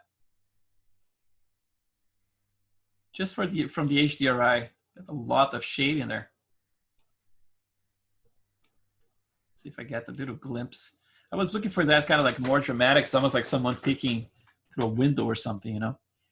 But around here, look at this one. It's a bit more dramatic. And this one would be an interesting one to measure those the specular levels, but at the same time, because it's introducing so much yellow, it ends up a little bit hard to predict, you know? It's like to average the color of the skin if it's something that's so warm like that. But I have another one. So this, although those I'm naming the names of the maps themselves. So if you look for those names in here at the HDRI Haven, you're probably gonna find them. This machine shop is one of the ones I like actually, because it's kind of like this very industrial environment. Looks like this. It has some awesome windows, you know. And those windows, they have a combination of things. I mean, like you have like some very strong sources of light like this. So you get like some nice sharp reflections. And those reflections, obviously, you're gonna be able to see them in other places of the face as well.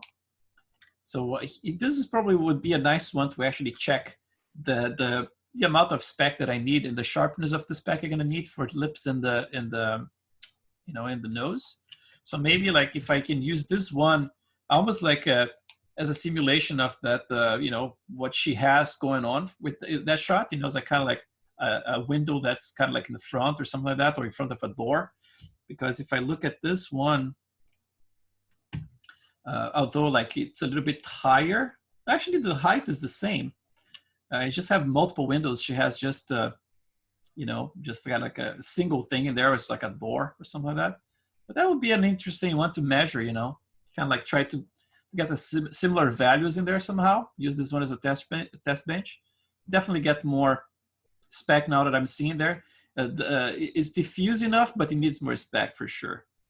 And then around here as well. So yeah, it's like another ways to actually just like try to simulate using area lights. So you guys can, it's like try to set up an environment that you have area lights at that position, but then you don't get the bonus of all the bounces that you get from an HDRI. You would have to create like a lot of lights around to simulate it, or just like use some objects in the environment. And that can be a little bit too much work, So, you know, if you find something similar that you can spin around, you know, it's like just look at the eyes and try to find something with the, you know, similar setup. You can actually start measuring things. Now, for her, you see, like, I was just talking about the amount of detail, right? See what's missing for me? Like a lot, right? All that stuff in here is not quite there. And then once I have all this stuff in place, then I'm going to be able to actually measure, you know, it's like, okay, how much more spec I'm going to need. Otherwise, it's going to be just a guess game, right? But yeah, kind of liking the character so far, you know, it's like it's, it takes some time to actually get to a point that kind of like, oh, kind of like I can see some potential in the character, you know?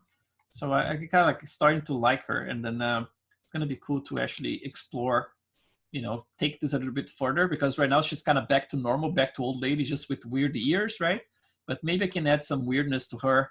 As you know, as long as I'm happy with the model itself, then I can start playing with some craziness in there. But for now, it's just like, yeah, I'm kind of happy. Just have to actually do more work, do more detail.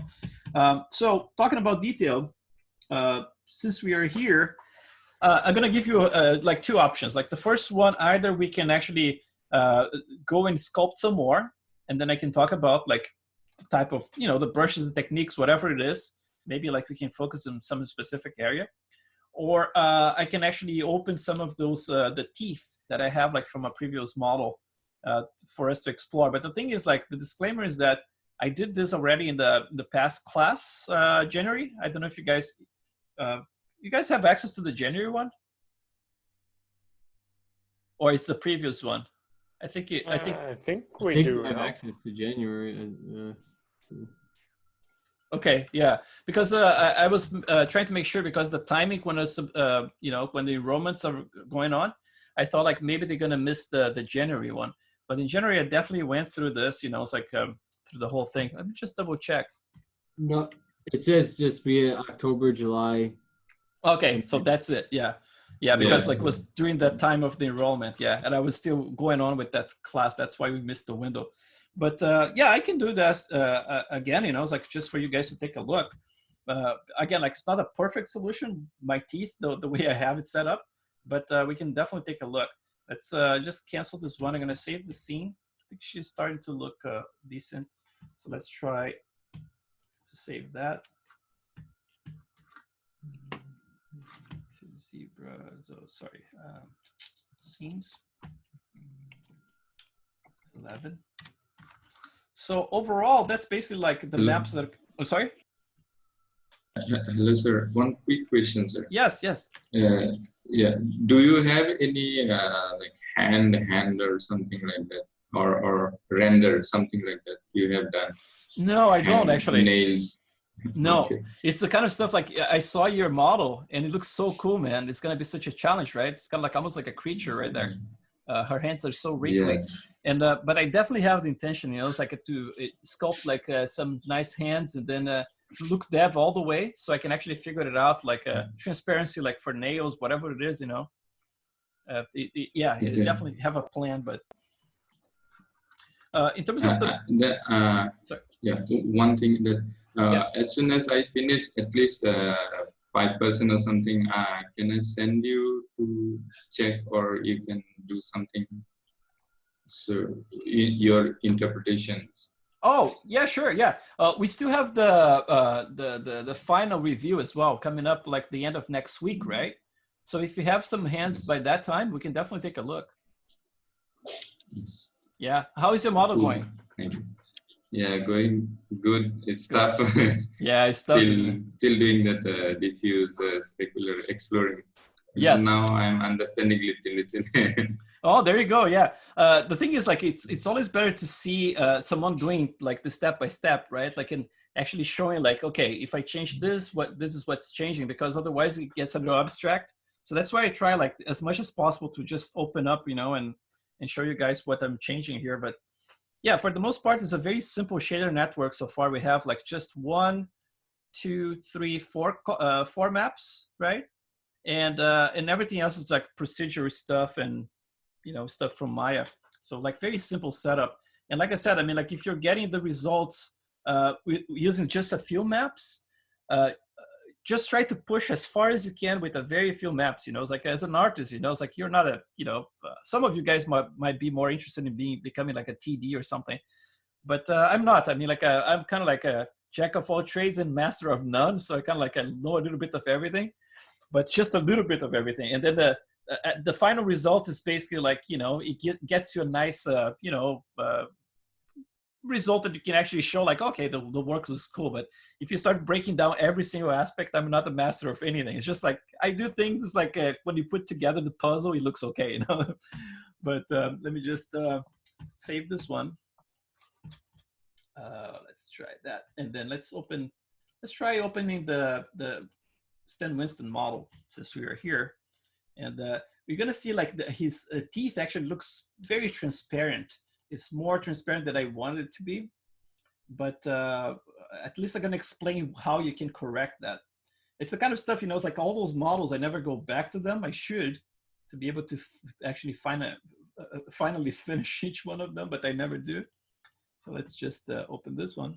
Sort of was poking around last time was like in September last year, but before that was like July, right? July when I stopped messing around with it. So let's try that. And then let's open in ZBrush. Let's make sure I have this lady saved. I don't want to lose anything at this point. Everything is precious. My precious.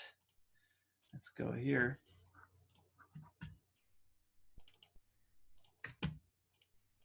It keeps building up, right? Like every time you put more HD geometry detail, see, those are all HD here.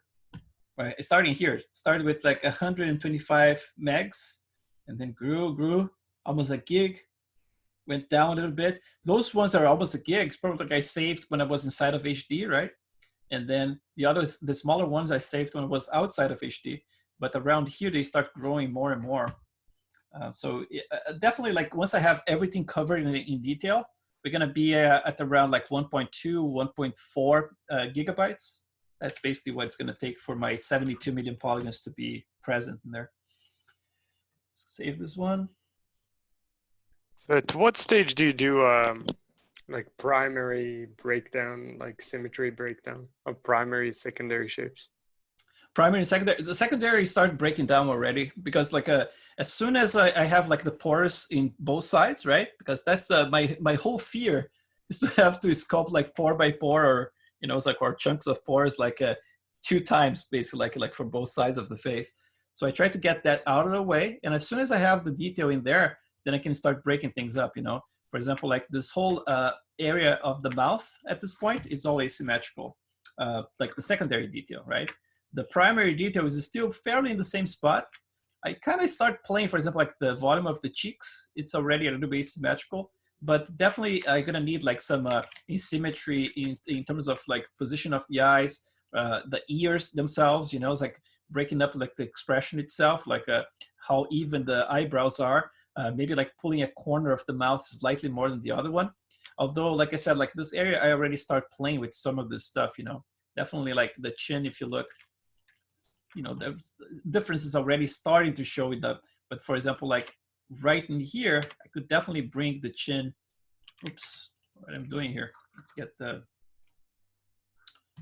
Could definitely like start playing with things like major forms. You know, it's like bringing things a little bit more out of alignment slightly. You know, and then but this is gonna be like an additional pass that I'm gonna be doing. Like first, I want to make sure that I have everything covered with pores and everything, and I don't have it yet. But definitely like major areas I'm going to be playing with, you know, it's like lifting one eyebrow slightly, you know, things like that. Cool. Yeah. So it's like pretty much you're going almost backwards, like yes. You're getting the trick. All right. Yes. It's kind of like similar to what you do like for a production model, you know, you have to sculpt in neutral position, right? And then neutral position or neutral pose, and then you start building your blend shape library from that. And sometimes what we do, we actually have a neutral, which is basically completely mirrored. And then we sculpt like the neutral asymmetrical as a shape. And then you dial in that shape, and then everything is built on top of that. But I mean, like, yeah, but the model itself, it's sometimes it's completely symmetrical, you know, it's just like there's a shape just to correct that. But You know, sometimes it's very useful if you're trying to transfer stuff over, you know, to have everything symmetrical. So we kind of got used to do that way. So let's see, let's just open the Stan Winston model. And it's gonna look very weird looking with the big teeth. Okay, this guy here. Let's get straight to, oh, actually, let's go to Maya as well. Oh, you're gonna see something explode here now. This is a next gen problem, look at that. And there's no fix for it. The only fix is if I redid the eyebrows. But the funny thing is, like, this renders fine, you know, it's like it renders totally fine. And the thing is, like, there's this problem with the display that sometimes this thing goes like it breaks like that. And then for me to fix it, I have to do this. Check this out. I'm gonna go to hair here, and I'm gonna go to my eyebrows. If I go to my main base and I just click rebuild, right? It rebuilds it fine. It looks good. Then you save the file, and then when you open again, it's the same shit. You can save with another name, you know, it's like, and it keeps doing that. Peach fuzz as well, I have to rebuild. So you correct that one as well. And then I have a goatee that I have to rebuild. So if I want to see in here correctly, I have to do that every single time, right? And then there's no save. I mean, like, I wish you could just like fix this easily, but you don't. And I even tried to do that trick about just exporting my description and re-importing back, and it still breaks, you know? So I don't know, it's kind of like, the scene is kind of like a haunted, I guess. But so let's look at what matters here, which is the teeth. And then let's get the light as well. Oh, this is, by the way, my flashlight that I was talking about. See how it is here? Like, I have it's basically like, if it's blue, it's because it's constrained to the camera. So the way it works is like this. So if I have this guy right here, let's try to break this connection. If I can show you. So you see, like, rotate and translate. So I'm gonna break this. Where is the break connections? Right there, right? So now I have like the camera right here, and I have my little light, right? The light is basically just like I said, it's area light, and the area light is actually set to, oh, this one is actually break connection again. There you go. Now it's broken. So so basically, like, this light here, if you look at the properties, I have my intensity pretty high in there and everything, but it's area light set to disk instead of quad, right? So that's what it is.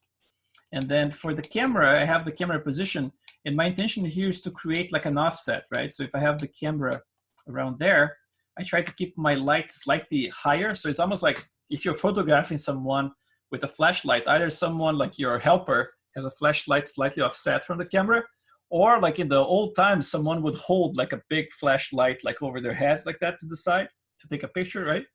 And so it gives this nice little result that kind of like creates this little offset in the shadow. You see, like, it's very sharp around there. And, you know, it's just slightly offset, even like around there, right? Like kind of like very sharp little light. So, so basically that's the intention here with this little light. So I just constrain it to the camera. And then the way you do it, you can just go to, let's see if I remember. So under animation, you have constraint. So you can just click the camera. I believe it's the camera and then the light. I don't remember what's the order. Maya has like this thing.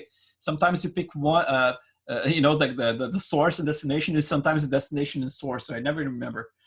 So if you just do a parent in here, you can just say translate and rotate all. Let's do that. Let's see if it's working or not. So this one here, yeah, now it's working. So it's camera and then the light. So anywhere the camera goes, doesn't matter where I face it, the light's always gonna be there, right? But the thing that's a little sucky here is that my light at this point, if I was using normalize, for example, then it would be easier to control.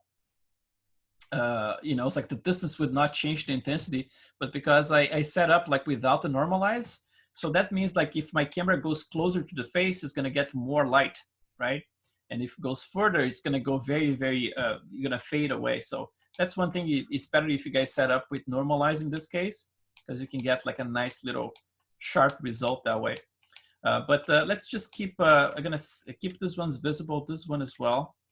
And then I'm going to keep the teeth and then the tongue as well.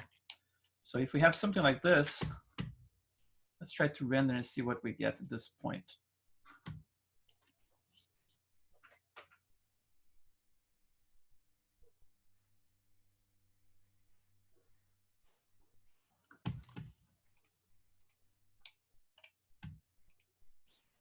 Yeah, this one is cool because it shows all the little details, you know. It's like I always favor like a light slightly from the top, but it would have to be a little bit lower than this because I want to see this nice reflections in the eyes as well.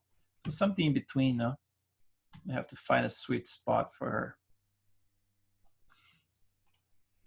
So let's see this guy. Oh, sorry. Oh, okay, that's why it's not rendering. He has a lot of depth of field. Let's go back here. So if you select the camera, you can turn off the depth of field in the attributes under Arnold. I have like depth of field in there, so turn it off. Now things gonna show a little bit better. It's very pink, right? I don't know if it's because some of my color correction nodes are not fully working after I changed to aces. Maybe I would have to correct a little bit towards aces, but at least you're gonna be able to see what's going on here. Let's open the shader. And I think the most important thing here is basically like how the whole thing is built, which is like, in this case, is all in a single object. Let's get, God dang it, it's a little slow. Let's go back here. This camera so I can actually have access to that lens and to that camera. So let's see, where's my light right now? Right there. Okay, so I think the light's a little strong, the flashlight. Let's go back to, let's see, 350. Yeah, it's a little bit better, 300. Still very pink, very like, you know, bubblegum kind of thing. But at least it's gonna be okay to see what's going on with it. Let's just wait for maybe like this area here, the transparency I was talking about that looks very transparent. The teeth. At least I'm gonna be showing you guys like, you know, how you can correct that thing that I still have to do in my model. Let's see as it resolves in here if it's gonna get a little bit better. The tongue is definitely super red. Didn't remember being this red. I think it's definitely something to do with aces. I would have to correct towards that somehow.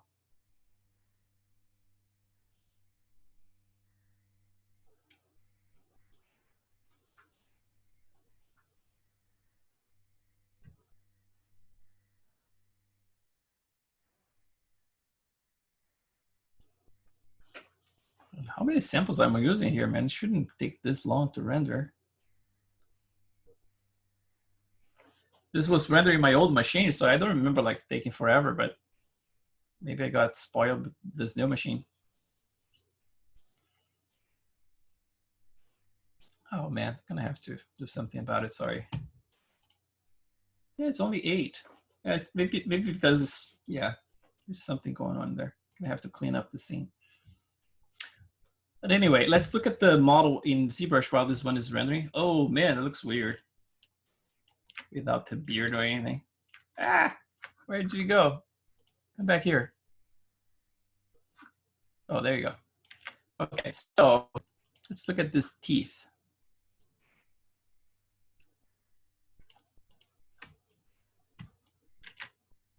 So what I have right now, it doesn't look like, you know, it's like it definitely needs a lot of work to look more like a realistic set of teeth in there. But let's look at the construction first. Basically, the construction is the same for the top and the bottom. It's basically using the same topology. So it's a very simple topology like this, which also I need to adjust it because, you know, ideally would have these polygroups be really underneath the gums in there, like this one. This one looks good, but those ones I would have to pull those, you know, probably going to use that trick with a morph target to actually pull this underneath it and get a little bit better result. So basically, I started with just like extruding some squares and then subdividing the whole thing. And then subdividing things further, you know, it's like in Maya. But very, very simple geometry. Everything is combined into a single object. So when you sculpt, you're basically like sculpting the same thing, right? It's just like tight against the gums and everything, but very, very simple. And then what I did here, I created a little map. Let's see if it's here somewhere. Oh, it's not in this scene file. I can actually open, I think I have a scene just for the teeth. Let's see if that's the case. Let's see, teeth. Huh. Oh, maybe it's a ZTL. Let's try that. Let's see, brush. Oh, where was that? Was teeth in here? No. No. Let's go to teeth. Yeah, there you go. This one is a ZTL.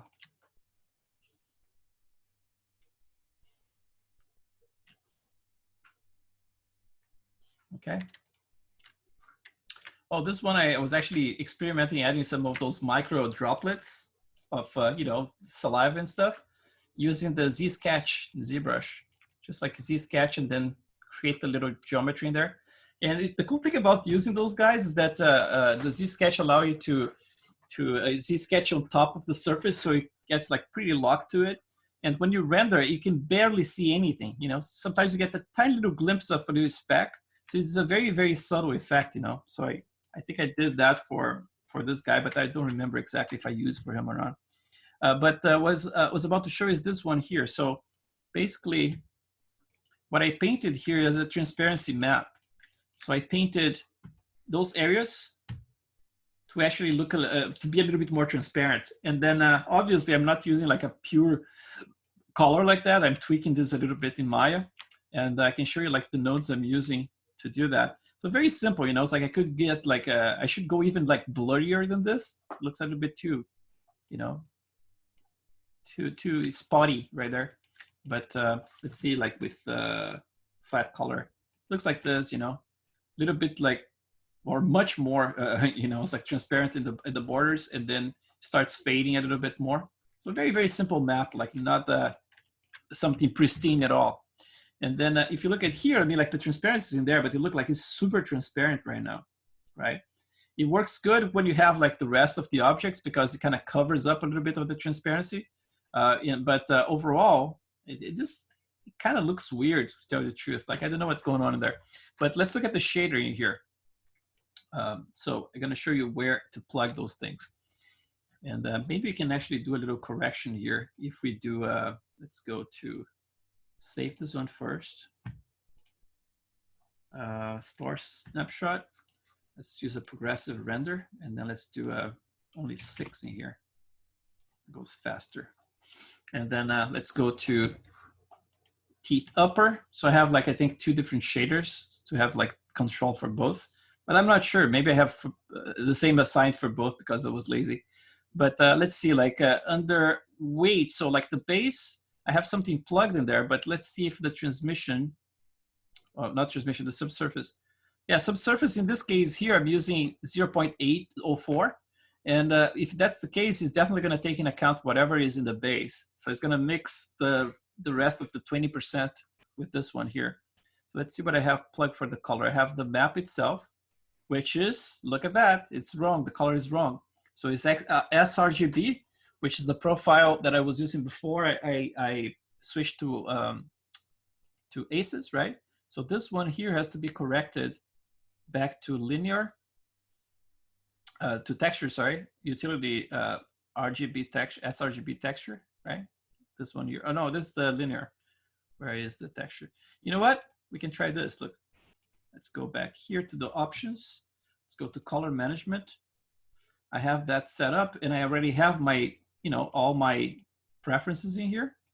So let's try to assign this. We apply rules to the scene and see if that corrects that or not. So let's get back to that map, the base.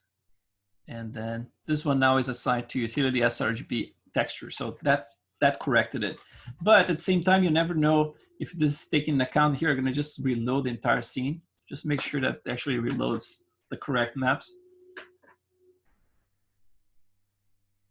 Might take a little bit to just load that. And then let's just study this. So for the color itself, I'm not changing anything other than offsetting a little bit. So it's actually adding a little bit of this gummy look by offsetting the color overall. And then still loading. I don't know if it bugged because I have my progressive render on. Let's try turning off for now. Just stopping and then continuing again. Weird. Oh, actually, I changed the position of the camera, I believe. That's why it's rendering tiny in there. I think. Let's see. There you go. Okay, now it's loading like full on color, right? Like it's not as gummy anymore. Also, what happened here, let's go back to my progressive. And then let's just concentrate in this area around there. So basically, let's go back here. So for the specular, I'm not using a specular map, which is wrong. I should be using one, right? But what I want to show you is this transmission part, which is the one that has that map plugged, the black and white map, which you can tell by looking at this. Let's look at the map here. This is the transparency map, like the one that's from ZBrush, right? And then what I'm doing with it, actually, I'm offsetting some stuff here because it got like too transparent. So I'm actually using the alpha gaining here to fix some of that. So if I bring it all the way down, it goes solid, right? It goes pretty solid like that. And then if I go up way too much, then it gets like completely transparent like that. Like it's not only transparent, but it's actually transparent and there's some shadow in there as well. So what I can do, let's see if this changes anything. If I click the object and go to the properties, let's try to change. Oh yeah, it's actually off. The opaque is off. I'm surprised I'm seeing a lot of shadow in there. Anyway, let's see. Go back to this one, upper. So basically, like under the transmission, what you do, you just plug like your you know, it's like the map you just painted, and then you're gonna have to find the sweet spot. And in this case here, since I'm using alpha as luminance, right? Because it's lights like that are not the RGB slides. For example, like the color slide's gonna need like a color map, but slides were basically like just the weight slides. Those ones you're gonna be plugging always like trying to use the alpha as luminance because it's just black and white. And then that's basically the one you're gonna be using here to correct it. You can offset it, for example, and the offset here is gonna get things a little bit, to change a little bit. Let's see, maybe like the exposure you can play with. And bring it down quite a lot. You know, it's like all of this to compensate for this value. So if I create, if now I keep at 1 again, based like if by bringing down all the way the exposure, I'm getting just a little bit of that. If I crank all the way up, actually, this one is actually the one preserving that.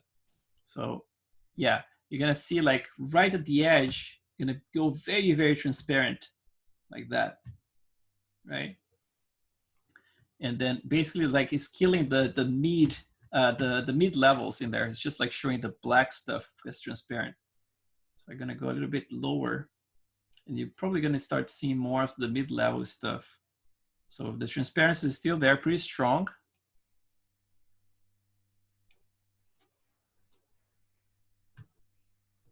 Gonna go lower. Yeah, now it's starting to blend, but then it got too strong. So that's when you're gonna be tweaking your alpha gain as well to try to find that sweet spot where the transparency doesn't look too crazy. But I mean, like you saw like the way I painted the map in there, it's not even that, you know, perfect of a paint job. I mean, like we'd have to do a better job than that for sure. And also like this was done like, in May of last year. So a lot of stuff I actually experimented with in different ways. So I would probably have to revisit this one. Maybe like the scale, look how high this is, you know. Maybe like if I use like 300 here instead and just like play with the color of the teeth itself, I don't get this super gummy look to it, you know. But yeah, it's like in terms of the shader itself, it's going to be similar to what you have for the skin. I think the main thing here is definitely the transmission. You know, it's like the fact that you're going to use the transparency mixed with subsurface. You know, you can use that map maybe in combination for adding some weight for the subsurface, maybe getting some more translucency in those edges as well. But it's something to experiment with. You know, in terms of the rest is basically like everything we did with the skin. You know, it's like plug the map in there, and then tweak if you need, like the exposure, whatever it is. In this case, nothing is tweaked. Radius in here, I'm using the same color for the radius, and I'm shifting the color towards blue slightly for the teeth, just to get a little bit more this kind of grayish look to it. If I turn this one into white, for example, you're gonna see things gonna get a little bit more yellow overall, because I have a lot of yellow in my color, right? I think that's why, instead of like back in the day, I was not using this many like nodes for color correction stuff. But around here, probably like I think I corrected by just adding some blue and trying to counter that amount of yellow that was in there. But obviously this is affecting the gums as well. So, you know, it's a very cheap way of doing it for sure. Yeah, so basically like not a lot of, you know, news in here. Is basically like, I think the main thing is just the construction of the teeth. That's, you know, just like for the texture, I'm just like trying to be careful and use the poly groups to be able to isolate those things. And then for the gums, I have like in HD, and I have sculpted and painted. Actually, this one I don't think is HD. Let's see if I can go higher in resolution. Yeah. So I have like the, you know, some of those little lightning maps basically like added in there. But I mean, it's a very, very cheap solution in here. You know, it's like this has so much room to like make it so decent. But you could, you know, it's like just a lot of stuff like it's in combination. You know, it's like when you have the shaders looking decent and the textures being decent and everything, things work. You know, it's like, but if you have something that's really, really bad, then you're definitely going to need to push it forward. But in terms of like the amount of room I have for improvement for all those models, especially this old stuff that I did last year, that's definitely a lot I can actually revisit and push forward. You know, even the shape of the teeth, you know, it's not ideal or anything like that. But you know, just here to show you guys what I have. And for example, like this tongue in here, the way I build it is like it's super crusty. You know, it works, but it's super crusty. I would probably do a little bit less bumpy than that. And the construction was super simple. It's just like build this very simple object, and then I just added like one of those surface noise modifiers. And then after the surface noise modifier was on, I just went to this deformation, and then I used the inflate balloon, right? And that basically like inflated, create all those little spheres in there. And on top of that, you can go like with the inflate brush, and then specifically go in each one of those ones you want more inflation, you know, and just like get some of them. And then I was actually inflating and actually adding a little bit of yellow in each one of them. But it definitely doesn't look like a real tongue, you know. It's like in the context when you have like all the shaders and you know, it's like the specular and everything, it looks okay. But definitely something I would have to rebuild, you know. Yeah. So yeah, guys. Hello, sir. Yes. Yeah, I wanted to know that how you sculpt the teeth and the gum transition, the thickness and the inner going. Oh, actually, the transition is just, let's see. I got this. I mean, like, it's just like making sure that you have like the separate in terms of like poly groups would be easier, because you can just like bring things in a little bit easier. In this case here, I just sculpted over the whatever I had in there. Let's see if I go to this one. So for example, you see like this area here would have to slide it to make it perfect. But I'm just like carving, you know, it's like just like the way I carve like wrinkles and things like that, just carving that area to actually accommodate that. So you see, it's not even following the geometry that much. Ideally, I would have to bring this guy up and really deal with that, you know.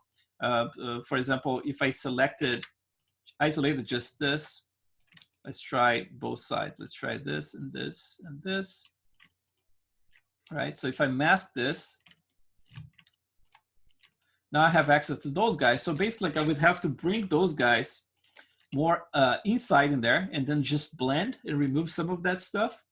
Or I could just like, you know, like create a tiny little mask. And because the intention here, to tell you the truth, is to do something like this, is to go to, at some point, maybe like reproject everything at the end. So maybe what I can do here, let's see, duplicate. Let's save this one as a buffer.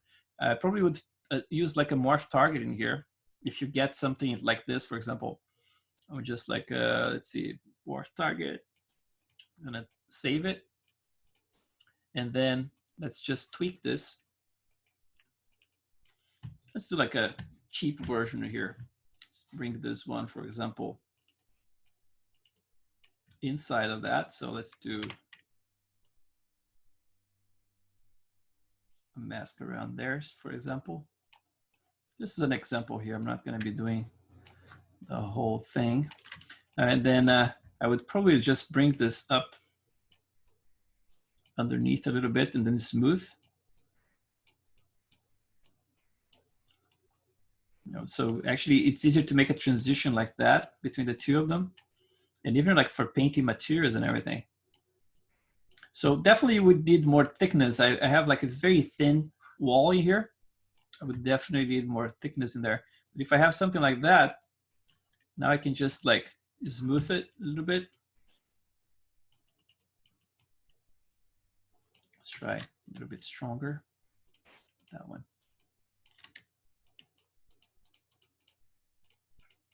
And now let's see if we can do that trick with the project morph. Oh, that kind of exploded a little bit, didn't it? But yeah, I would have to smooth again and probably like carefully place those things. Yeah, it's exploding.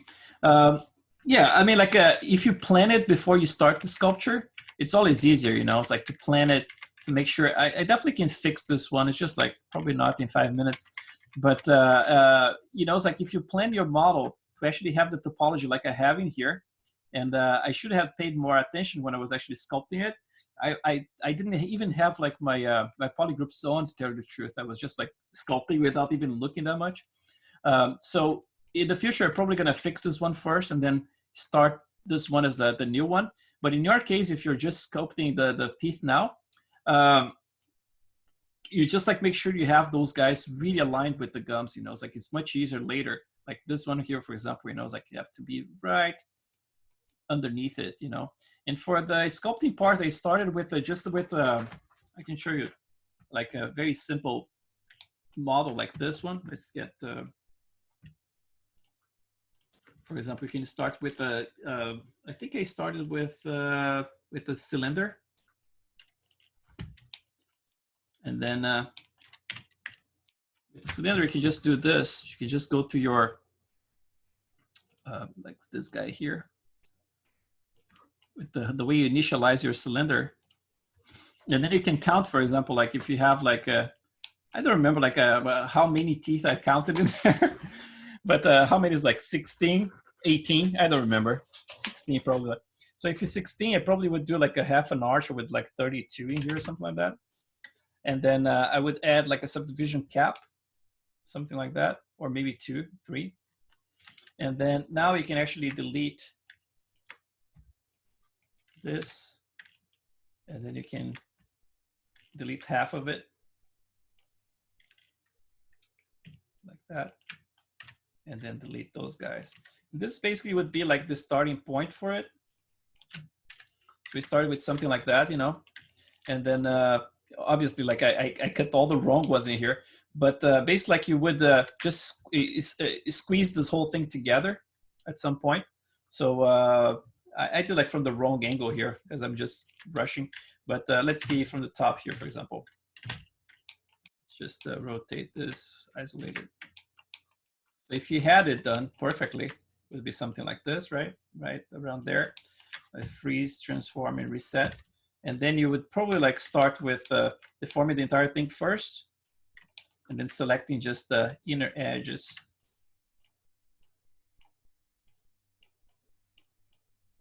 Like that.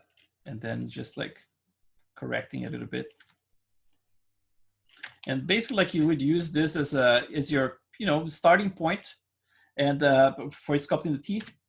So let's get a little bit more like this. Let's see, right there, something like that. And then you would start like basically like extruding the whole thing. And so the topology has to start like as simple as possible, right? So you would start with something like that. Let's see, extrude it. We have like something like that.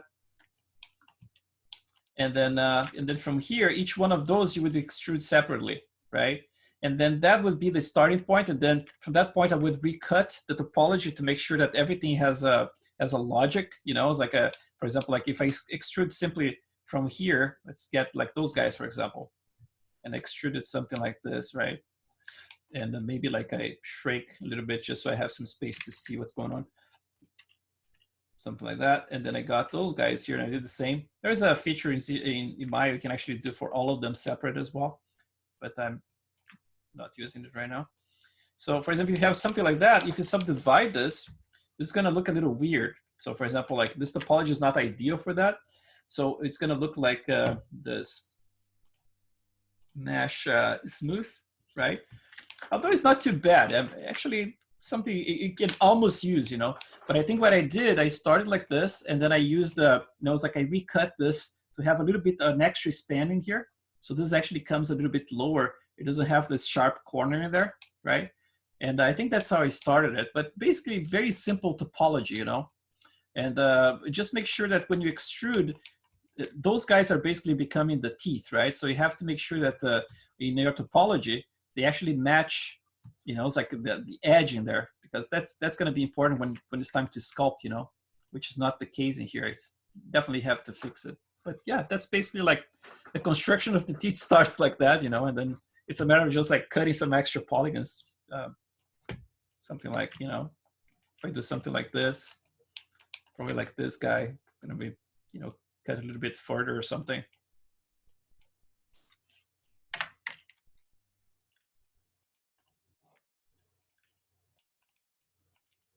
Moving, yeah, probably an extra edge in there, so I could have actually connection in here between this one and the next roll. But yeah, I did something, you know, in terms of like really making this topology look a little bit nicer overall. And but it's really up to you guys, you know, what you're gonna do. I mean, like if I subdivide this now, I mean, like it gets a little bit nicer transition than that one. But yeah. All right, guys. I think that's it for today. And sorry, you have a question? That's awesome. Yeah.